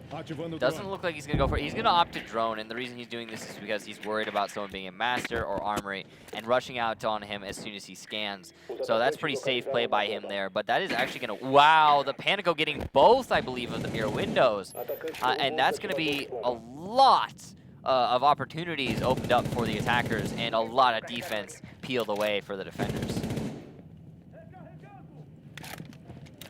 Slash did spot out GCR. That was the Jaeger inside a kitchen. He had to rotate off and head to the sandbags and meeting hall to regroup with Ninja.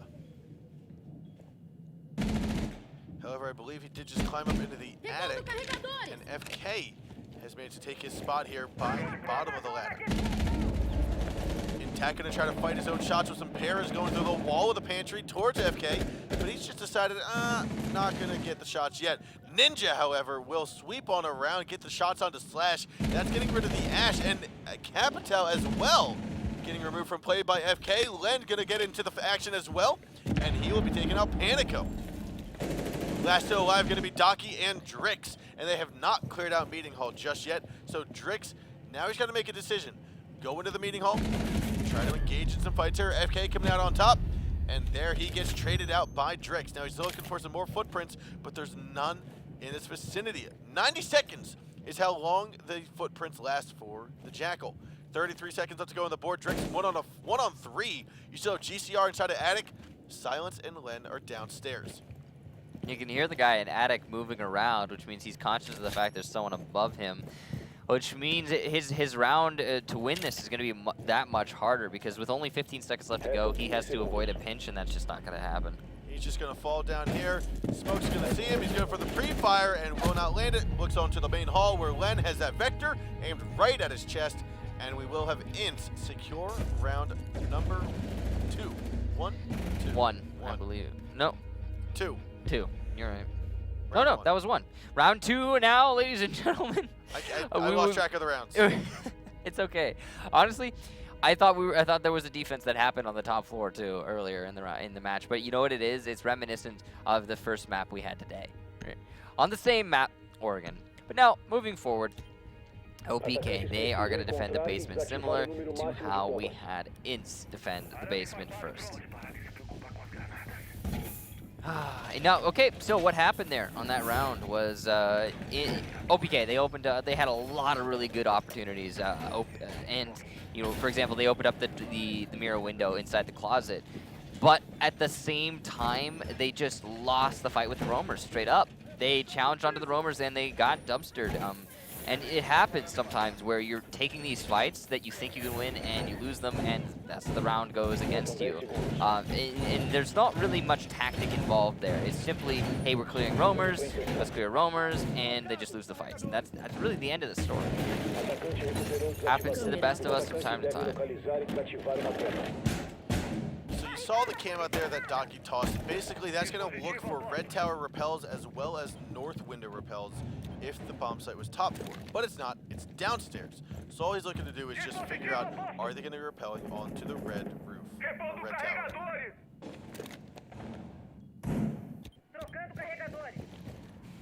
And yeah, so INTZ going to be tackling this attack from west to east, same as OPK. No great variation here. Ninja progressing onto the dining hall very cautiously, keeping an eye on that red tower. FK now going to move into line of sight almost of that Valkyrie camera. And we still have Doc upstairs.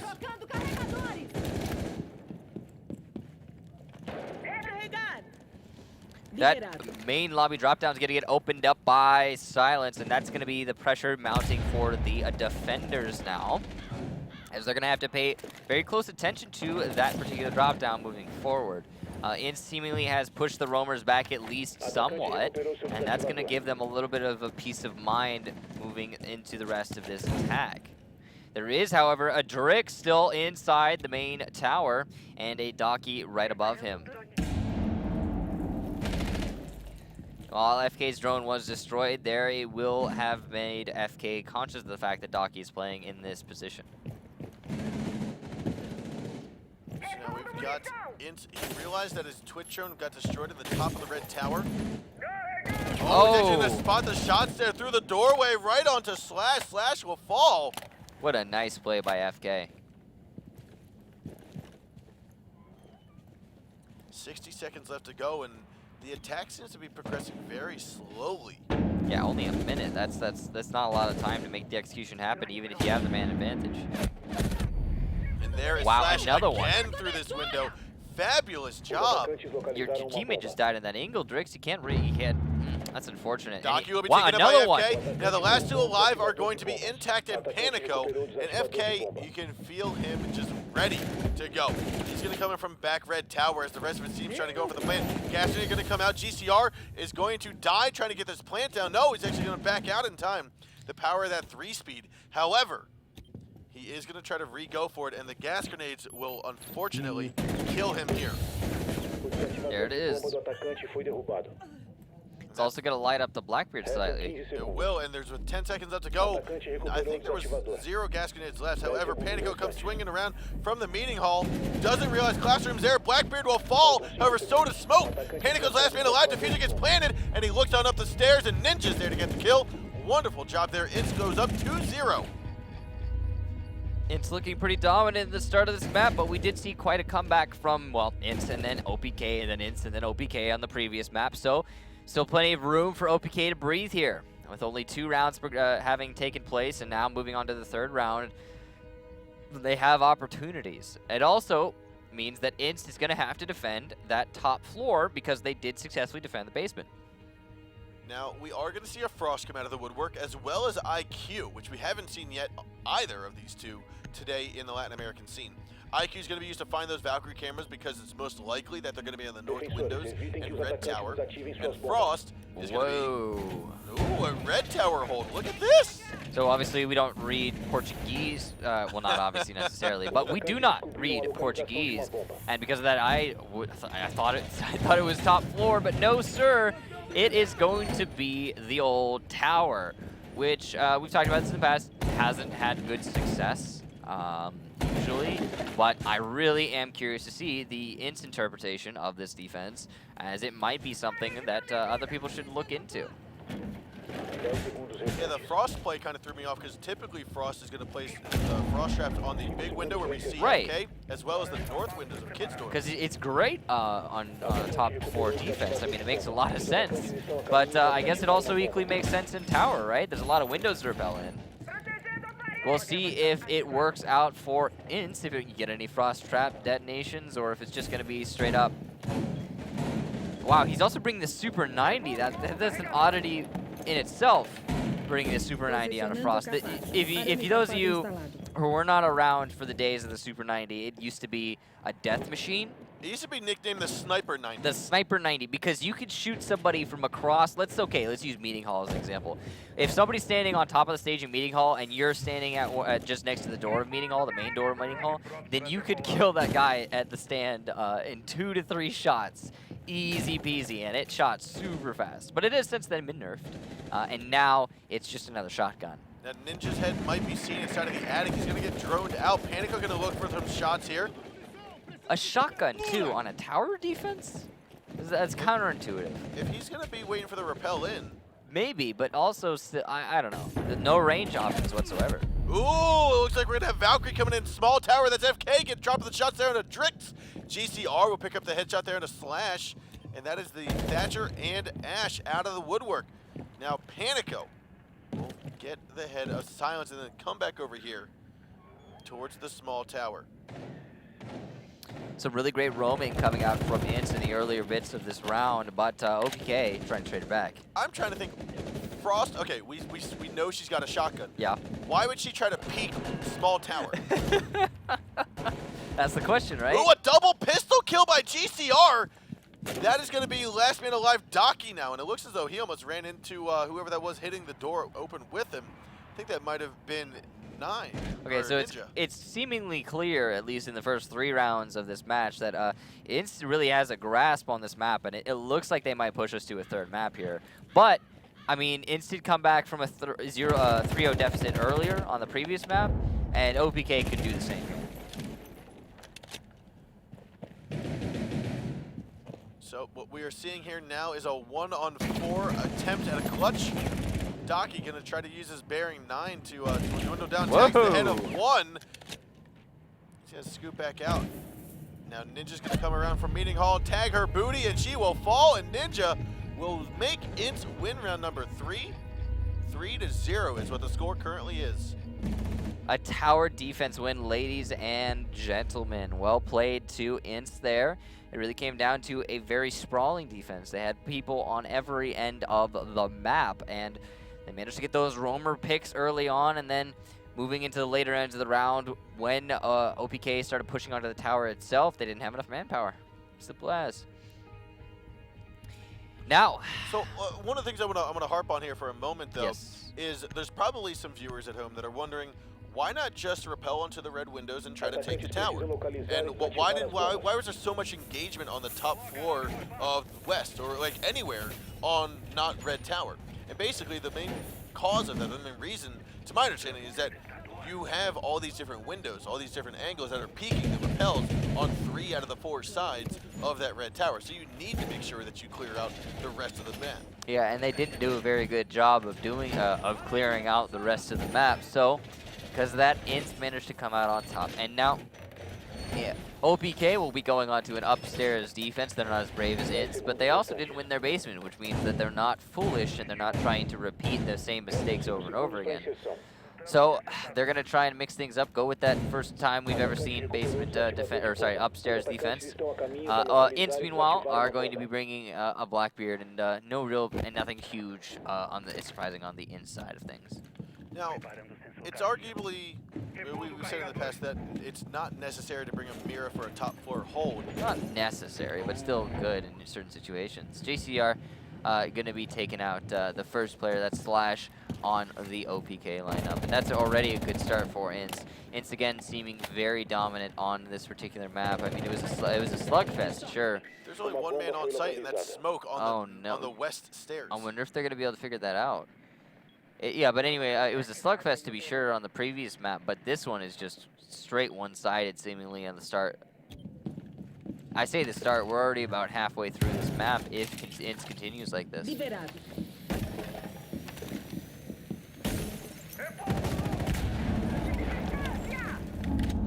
Now we are going to see a bit of a potential armed attic take. We see Hibana over here, as well as I believe that was the sledge. That's Ninja on the stairs of Red Tower.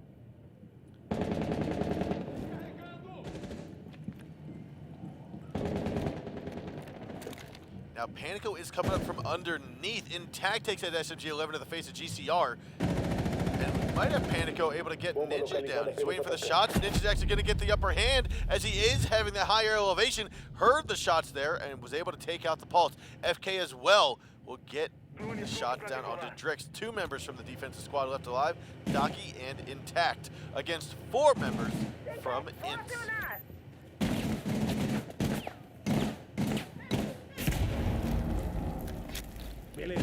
So far in this round, we've seen a full roam clear coming out from INTZ onto OPK, really taking control of that tower, taking control of the west side, taking control of the east side, taking control of everything that is not the bomb site itself. And as Intact goes down, it's all down to Docky in a 1 versus 4. This is unlikely to go into He's going to tag the kill. That's also Diffuser. He's dropped. So the last 3 people, that is Diffuser that's been dropped. So the last 3 attackers are going to have to challenge Docky. He's going to tag 1. He's got 2 more to go. He knows one's got to be big window. He also knows that the one's just been tagged here on the left and middle door. So he's going to look to the side, and FK will sweep on him with a Good FAMAS. bait. And that will be round number 4 going to the hands of INTZ. Now we're on match point, ladies and gentlemen. INTZ is really very strong on this map, as to contrast the one we played previously, Clubhouse. So does seem like we are going to be going to map number 3 unless OPK can do something spectacular here. Now, I'm not calling a 5-0 because I don't want OPK to hear me and take this to the 11th Overtime? round. Yeah, we'll go over to the 11th round again, and then we'll still get overtime again because, you know what? INTZ is going to do it, man. They're going to bring it all the way. But all the same, yeah, it does seem like, but INTZ seems really dominant on this map. I mean, everything else aside. OPK is really struggling to get their feet on the ground here. You can see some really nice frags coming out from OPK, but they're just not able to strategically establish themselves in a way that they can hold against INTZ's attack. I mean, on that last round, what happened is OPK had a very heavy roam presence, and INTZ just took those roamers apart one by one. And then after the roamers were gone, I mean, it was a simple matter of just pressuring onto the site. You know, the remaining 2 defenders, maybe even 3 defenders, but all the same, just just taking them out as just through sheer man advantage. I mean, you saw even that, it was a 5 versus 3, I think, at one point, and it came down to a 1-on-2. So it is a bit of a refrag situation where INTZ has just got such a man advantage where it doesn't matter. Nova gravação ativada e operando. I don't know if that actually is going to get on the red tower. I think it might have just been a straight up and down toss. We'll have to see, though, once the Valkyrie goes and double checks her cameras.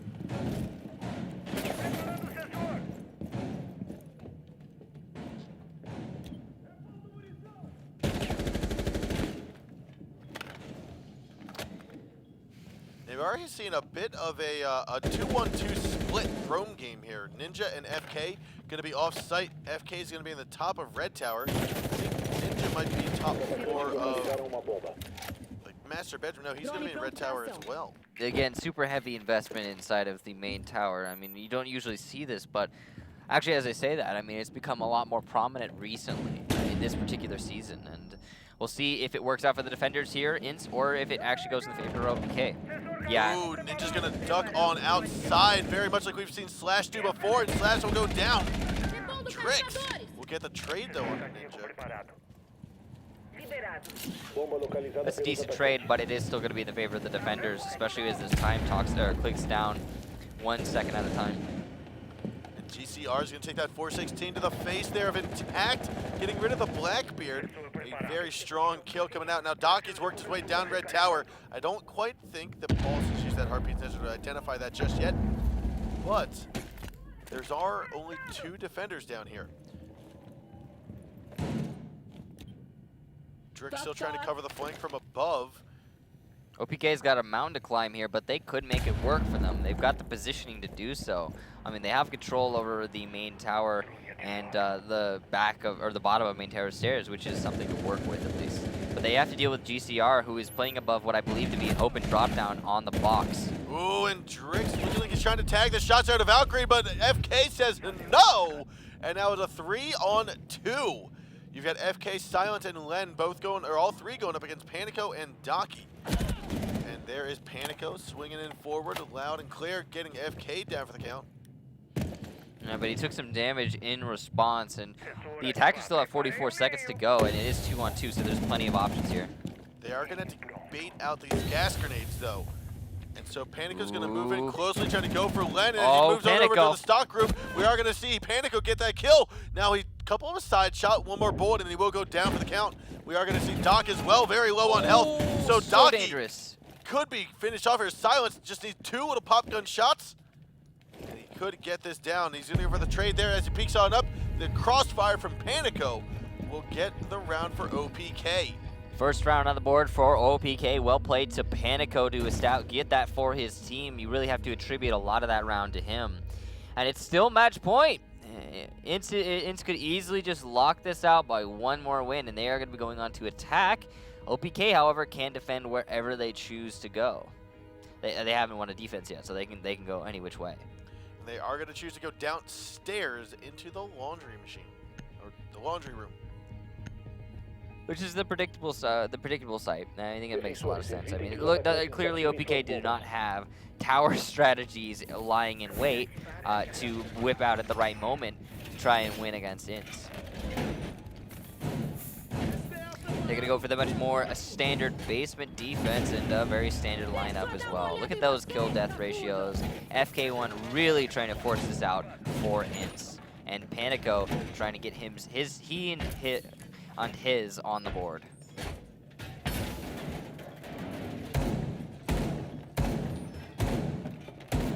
Faltam 10 segundos. So looking forward Restam 5 here, segundos.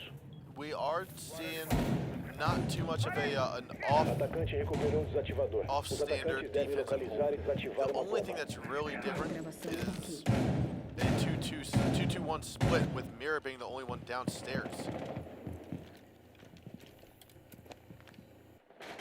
Yeah, there's also a heavy roam game going on the west side of the building here for the defending team, OPK. And it's going to be a clear from west to east from INTZ. So if that roam gate is successful, it might be the case that OPK can start their comeback here. The real comeback. I mean, they won that last round, but that doesn't quantify a comeback. No, they're going to need to take it to 4-3 if they want to even consider this to be a comeback. 2 more rounds. That's all it is. This heavy roam game coming into the main big kids room. We'll be starting to get the pressure now as GCR moves his way into the building and then swiftly back out. Ninja's looking for the players, defenders that is, inside the kitchen. Not going to find anyone, unbeknownst to him, though he cannot possibly know that. FK1 going to be moving his way into the main big tower, and that's a lot of control that they now know they have. Now we are seeing INTZ invest a lot of resources trying to get these roamers out from the top floor, which we've seen ultimately be one way to handle this. Another way has been just to simply go to the red tower. But Slash peeks on up from the back west stairs, taking out GCR as he was looking out through the hallway.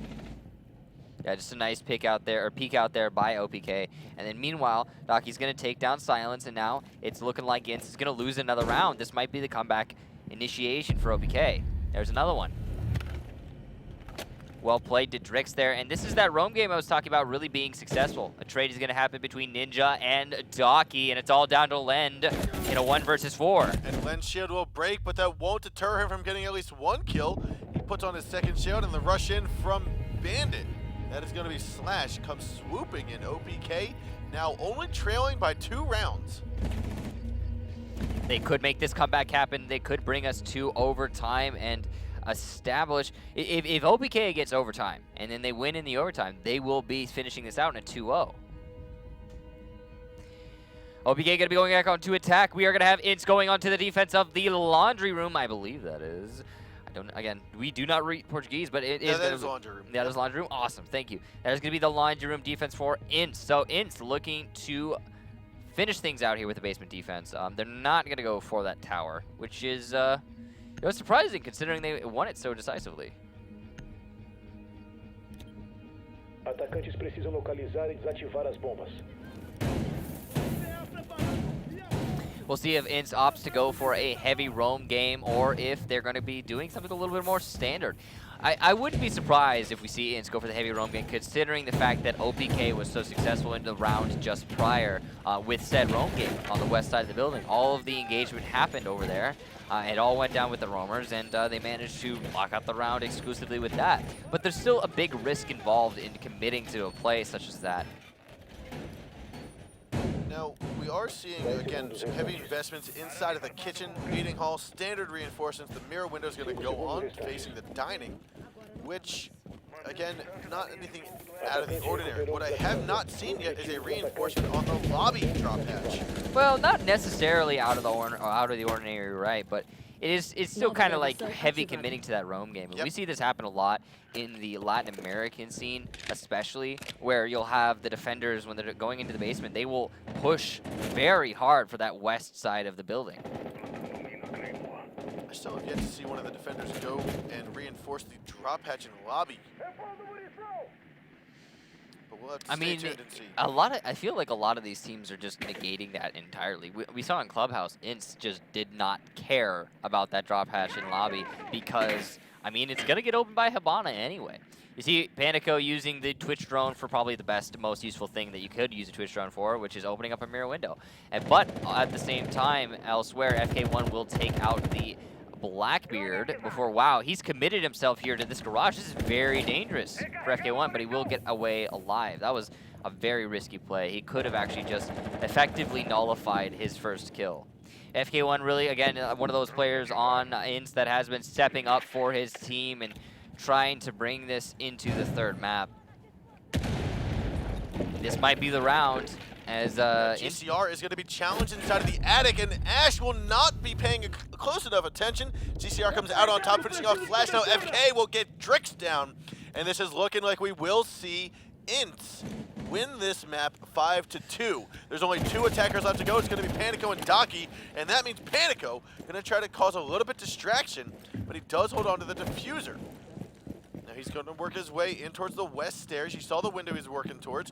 Daki inside of the garage now, but the meeting hall has not been cleared out, and there's not enough time for both of these members to go clear that out and then also push down on the site. They have to make a decision as to what are they going to do. I mean, now that the entire defensive team has, they haven't entirely run back out of the basement, but they have that option available to them. They still have 2 roamers. Panico, though, going to take out FK1. Now, that's the top fragger for INTZ. That's a good start for Panico. And Panico, of course, being the top fragger for OPK, could clutch this out. He's done it. He's done it before. He did win that the very first round for OPK. It was almost exclusively because of Panico. Our drop hatch will get opened up, and that means Ninja. I'm sorry, no, we've got GCR looking up through. Oh, and his side is going to be seen. Panico with the eyes of a hawk, able to spot GCR from a distance, grab him down. Panico's really trying to force this out, as you can see. Now, Daki has about 2 health left as Panico working his way down. Ninja, no, that is going to be Panico finally gets taken out. Last man alive, going to be Daki, but not for long as Ninja moves on around, and INTZ securing map number 2. So we're clearly, I think, from the get-go, just the superior team on Oregon. I think they really just had a better grasp of that map. Whereas on the previous map, it was just a little bit more of a, go back and forth on Clubhouse. You could almost attribute that, it seemed like, to OPK. Obviously, that was OPK's map pick. I think you could attribute that to the fact that OPK had practiced Clubhouse quite a lot more. INTZ, though, moving forward, now we're going to be going to Chalet for our third map. I have to feel like this is going to favor INTZ, because it is seemingly INTZ is just playing superior, just a little bit on a different level. Their roam game seems to be a lot stronger.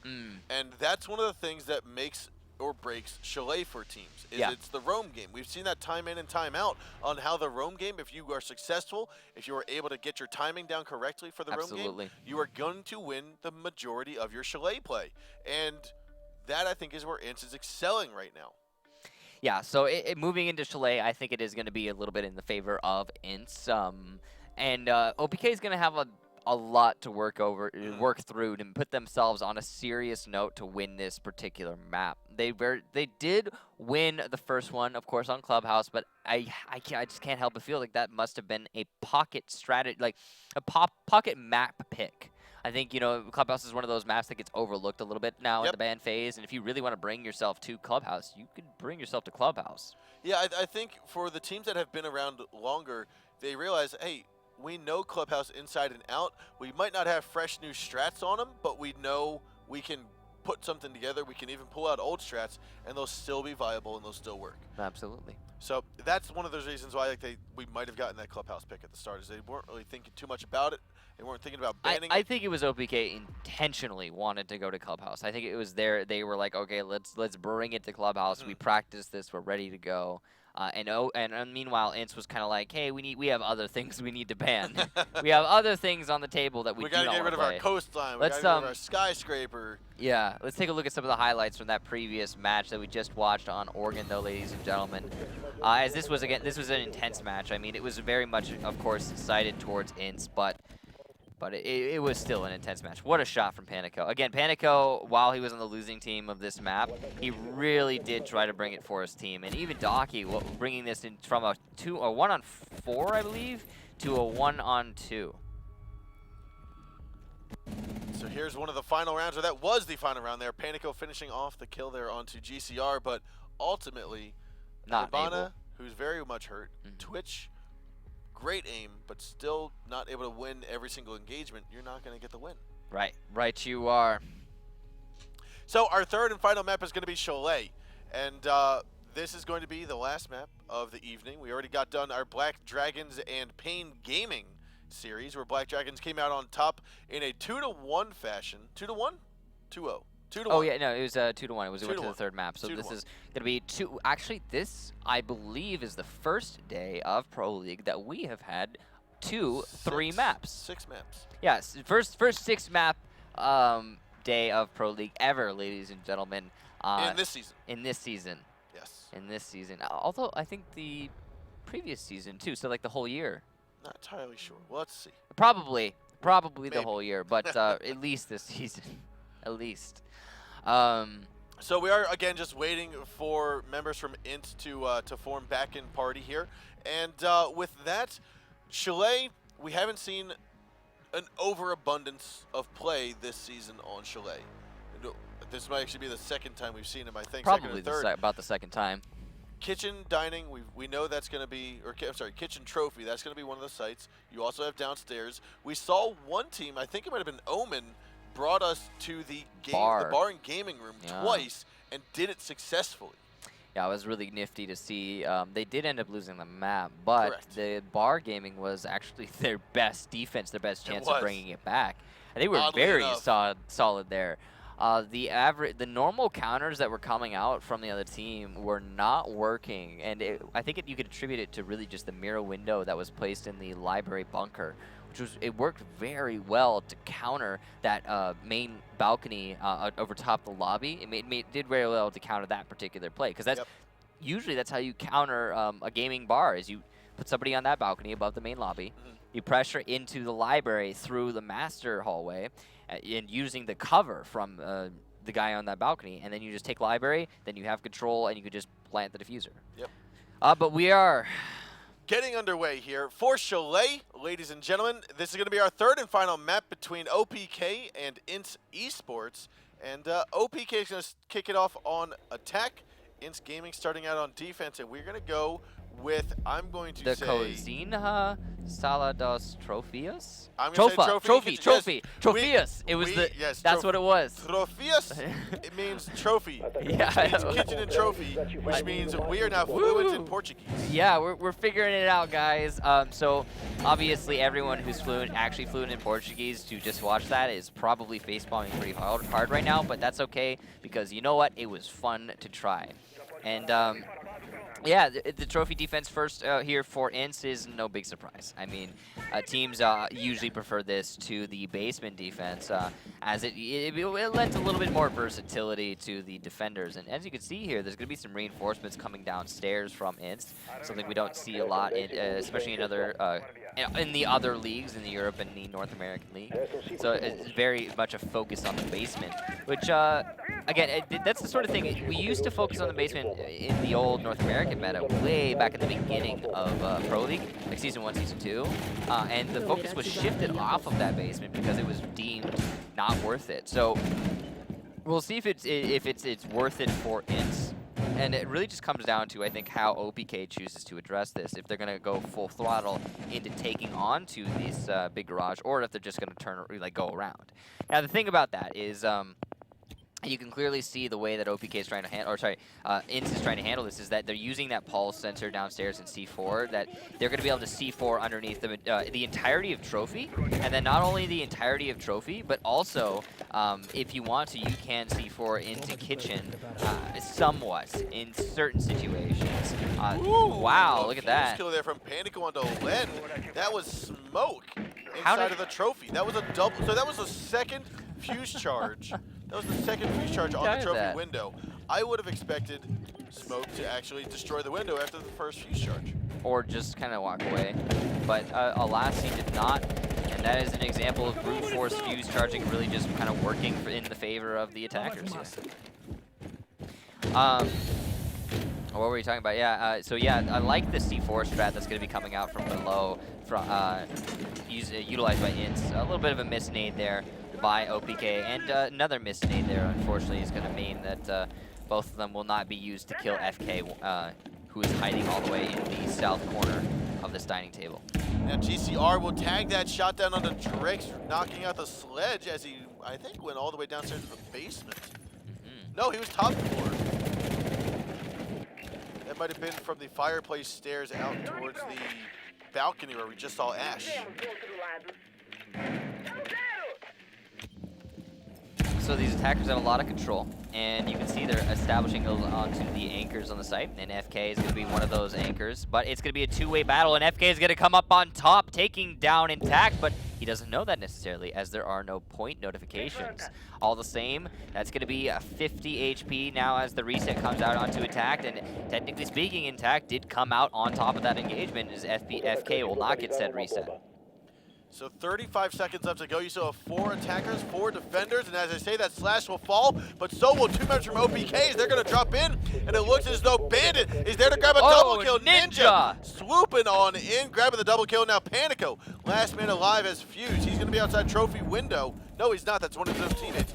Panico, just going to flick right around, and the pistol kill from GCR out in fireplace will then go, and round number 1 will go to INTZ. What a clutch there by Ninja. It could have gone for OPK, but Ninja really stepped it up, playing inside the trophy room and denied that push from the drop down and the main B window. Well played to him. Now, INTZ gonna be up 1 round, and OPK gonna be on the deficit. They are going to defend the same thing, trophy. At the operators, there's nothing special really coming out here. I mean, the bug is definitely what you're going to pick over Sledge most of the time, especially for both of the primary bomb sites, because you just need to play this vertical game. And Buck, honestly, does it quicker, does it better, and does it more safely. Yeah, the main thing is the safe that you just mentioned, which is the you know, you don't have to think about C4 as much because you can distance yourself from the holes you're opening up, which can confuse the defenders somewhat and cause them to have to think about multiple different things instead of just, hey, here's holes being opened up above us, let's throw a C4 on said holes. Now, the game is still getting underway, ladies and gentlemen. We're just having a little bit of some technical difficulties, and we'll keep you up to date. And so right now, at the moment, we are still getting underway. It's round number 2. Prep phase has just ended. We're going to get into the game right now. And it's going to be fuzzy for just a bit, guys, but it'll load up. You know how buffering do. You know how it do. There it is. It's popping back in. But, yeah, so what were we talking about? We were talking about Buck. We were talking about Buck's usefulness compared to Sledge. And it really just comes down to that safety, like you mentioned. Now, we're going to have Panico come off of his roamer game, go back into the dining table in an attempt to play a little bit more conservatively. INTZ is starting to make that clear happen for the roamers. Now, of course, see this drop down being opened is going to allow for a late roam game coming out from OPK. As you can see, a lot of OPK is jumbled right now in that dining table, and that's not what they want. Eventually, when it comes down to the push from the INTZ team, they are going to drop a couple people downstairs and try to get the flank on. Now the vertical game coming out from Ninja in the opposite direction. One thing that Buck can do that Sledge cannot is open up this floor from below. Now it looks as though smoke, that's going to be intact. Gets tagged a little bit here by Ninja's shotgun underneath, but unfortunately for him, it won't do too much damage. GCR, meanwhile, going to take out one player and then another by silence. That means that OPK are now in a 3-on-5. Like I said, Slash and Intact have been removed from gameplay. Panico here is going to try hard challenges. He's going to spot the Hibana, but cannot land it. The potatoes flying out of the trophy window. Silence will take advantage of the missed shots and get rid of Panico. Drix, however, will finish off Ninja. A 4-on-2 now, as Trophy Room has now been gained control of by INTZ. Docky and Drix, the last 2 defenders remaining for their team. There's plenty of time for the attackers. There's not a lot of options for these guys. They need to hold too many angles, and they're going to waltz on into one particular as FK is holding from the west lobby. Meanwhile, Len will finish off Drix, and that is INTZ securing round number 2, and we will move on to round number 3 with INTZ in a 2-0 lead. Yep. Good attack there from INTZ. So what happened is INTZ cleared out the roamers, forced them back into the site, then started applying pressure to the trophy from below. Once the player in trophy rotated out, they were like, okay, hey, we can just walk in trophy, and they did just that. Now, OPK really needs to start to step up their game, and they are going to have an opportunity to, as INTZ is going to be defending the basement rather than the trophy. So this might be the mix-up that OPK needs to get the comeback. Or something of a resemblance of a comeback. I mean, it's only 2-round deficit. That's not a huge... That's not a lot of... It's not a lot of rounds to be down, to be honest. Especially this early on. Yeah. Like, if it was 4-2, yeah, 2 rounds you have to come back, because the next round you cannot give up. But this, there's not an over. There's still room to breathe. There's still room to breathe, yes. I mean, we could see this go to... I'm pretty sure we're going to see this go to the 11th round, and it's going to be, you know, a battle between OPK and INTZ really, you know, slugging it out with each other. I say that a lot, but I mean, that's kind of just the best metaphor I can come up with at the time. So looks like we're going to keep going on, guys. That was just a momentary lapse, luckily for us, and that means that, yeah, things will continue. FK going to be throwing some cameras out onto the east side of the building, trying to get as much information as possible. That actually might be a really, oof, that is a nice camera. That might go overlooked by OPK, and if it does, you will likely see some aggressive peeks coming out from INTZ. Now, we do know that OPK is capable of bringing in IQ. They did so on Oregon. They didn't bring one here, though. They have not brought one here, which is surprising. A little I mean, bit. it's similar. This map is similar to Oregon, and that, you know, you have a lot of cameras that are going to be coming outside. There's that aggressive peek we were talking about. FK1 taking out one of the attackers, I think that was in tack on the OPK lineup. C4 is going to go into trophy. Not going to find the desired target. Ooh, Whoa, that was to bait him out. He's going to push him off to the right side as the nade comes in from the left side. He's going to almost get another kill there. FK grabbed 2 onto Drix and intact. Now he's still going to go for Slash. Slash going to toss in some flashbangs. Go for another repeat here. And unfortunately, FK will not get blinded from this. And there's some shots flying in. Slash will get removed as GCR is here. Okay, so now this is the INTZ that we recognize from the previous map. Clearly, it just seemed like INTZ was not as prominent, or proficient, excuse me, on a Clubhouse, as now Lend takes out Docky. It's all down to Panico and a 1 versus 5. He's going to start things off, though, in this 1 versus 5 by taking out GCR. And yeah, what I was talking about here, it just seems like INTZ is clearly a team that... and he's dead. Look at that. Poof. Shotgun coming out, I believe that was from one of the windows. Yes, the Hibana hole inside of garage. And gone. Yeah. So it just seems like INTZ were not very proficient on Clubhouse, and now moving on to these other maps, they are seeming very dominant. These are obviously Chalet and Oregon are a little bit more mainline than Clubhouse is. Clubhouse has kind of fallen back in the meta. It's not as played as nearly as much as either of these, and even Chalet isn't played very often. So it stands to reason now that that INTZ they probably just didn't practice Clubhouse at all, and it was OPK's pick. So. All the same, still potential for OPK to make this comeback. Obviously, there always is. So one thing that's great about Siege is that there is no real, you know, things. There's nothing stopping you from just coming back at any moment, just saying, hey, you know what? We're gonna win this round. We're gonna flip that switch. We're gonna get everything ready to go, and we're gonna get it. There's no economy or anything like that that you see in a lot of other games, and I think that actually really makes a lot of sense in the structure of Siege. You know, a lot of people would what's up? No, I was going to say, looking at the scoreboard here, yes, you can make a comeback, but typically you need more than, or less than 3 donuts on your squad. Yeah, ideally 0 donuts, so a donut of a donuts.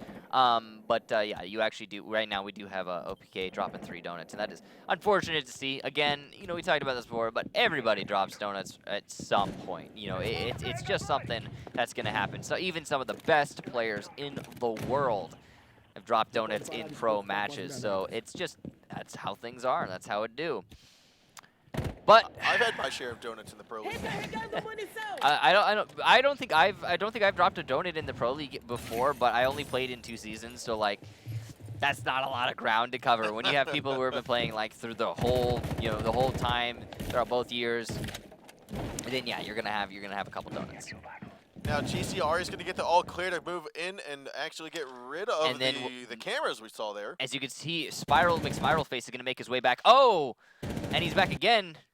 And we're gonna go ahead and jump back to our beautiful faces. Yeah, we're gonna let this load for a moment, guys. And right now, basically what's happening, you see the engagement, or you saw the engagement between GCR on Ash, and I believe that might have been a Bandit by the fireplace stairs. So while we get this loaded, we will get back into the game as soon as we can. But talking about Chalet and kind of what we're seeing, we saw that the kitchen trophy holds. They seem to be successful. Yeah. They're now downstairs in the basement. I mean, it is very clearly slanted towards INTZ right now. INTZ is definitely on top, and again, I think it just comes down to the fact that INTZ has practiced this map. I don't think INTZ had any idea what they were doing on Clubhouse. It seemed a little bit all over the place, and going up against a team that, going up against OPK, who had clearly practiced it, they still came down to the 11th round. That's what I was gonna say. For a team that quote unquote doesn't know Clubhouse, they sure brought someone else that knew Clubhouse to the 11th round. Right, that was very impressive play to them. But now, moving on to these other maps, it just seems like INTZ is a little bit more well-versed, to say the least. So we are still loading up and buffering and trying to figure out some of the technical difficulties that we're experiencing here, ladies and gentlemen. The matches are still going on, so we will try to keep you up to date as best as we can. It looks as though, if I just saw in that glance, that the attackers won. Yeah, so that last round. I didn't see who won it, but we are going on to the next round. Whomever did win. But if it was INTZ, then we are going to be on 4-0. If it was OPK, we'll be on 3-1. Yes. So it's still quite a lot of ground if OPK won that, which we don't know, to make the comeback happen. On the other hand, if INTZ did win that, then we are on match point now. So it was 3-0 when that round began, and like I said, we finished off round 4. Taking a look here, we do have 4-0. So INTZ Gaming, or sorry, INTZ Esports has secured round number 4. We're gonna get back underway here momentarily as round number 5 is beginning. Yeah, and I think we're good. I think we might be getting back underway. Just give it a minute. So INTZ, they successfully held downstairs. They successfully held their kitchen trophy. They've successfully done everything on this map. Everything so far. So they have gone back up to kitchen and trophy. Now the kitchen and trophy hold, again looking fairly standard. The one difference that I am seeing right now is the kitchen into trophy. The single wall is being reinforced, which we typically see either the entire wall removed, shotgun holes through some, impact grenade through some, whatever it may be. One of the walls is not generally reinforced. Yeah, it's a little weird that you see that happen, but also that is a little bit different in this round is Panico has brought IQ. Obviously, that's due to the fact that FK has had some very aggressive plays utilizing his Valkyrie cameras outside that have put OPK at an early man disadvantage, and they don't want any more of that. So bringing the IQ is going to give them the ability to clear out those cameras and deny that outright. Still though, all that aside, OPK, I mean, attacking on this bomb site, they've not had any luck in the recent rounds. Obviously, given the score line, OPK hasn't won a single round yet. So I mean, they could start this comeback right now and make this happen, but how are they going to do that? Are they going to try to push onto the top floor? Basically, the question is, are they going to pull a continuum clutch or a continuum comeback? Right. It was 4-0. Wow, Drix just vaulting on into trophy, but Silent's going to take out Intact and somebody else. Before the trade comes back on to Slash. Now, Panico and Drix have both been injured. Slash is the only one left standing, but he is able to pick up Drix. The camera, it's going to be the black eye, will spot out the final two. Oh, Slash Ninja now, from behind. Woo, and now it's going to be a 2-on-1. FK, here's and the diffuser grenade planted. Whoa, FK overlooked it! He overlooked it, and now there's another shot. Could he get the clutch here? He's going to swim to the side. No! FK from INTZ is going to secure round number 5 in a final flawless sweep. We are going to have a 5-0. So, ladies and gentlemen, a 5-0 to lock it out there from INTZ. Well played to INTZ. Really dominating on Chalet. I mean, clearly that's their map. Why didn't they pick Chalet? I mean, come on, that was domination. Why? I mean, so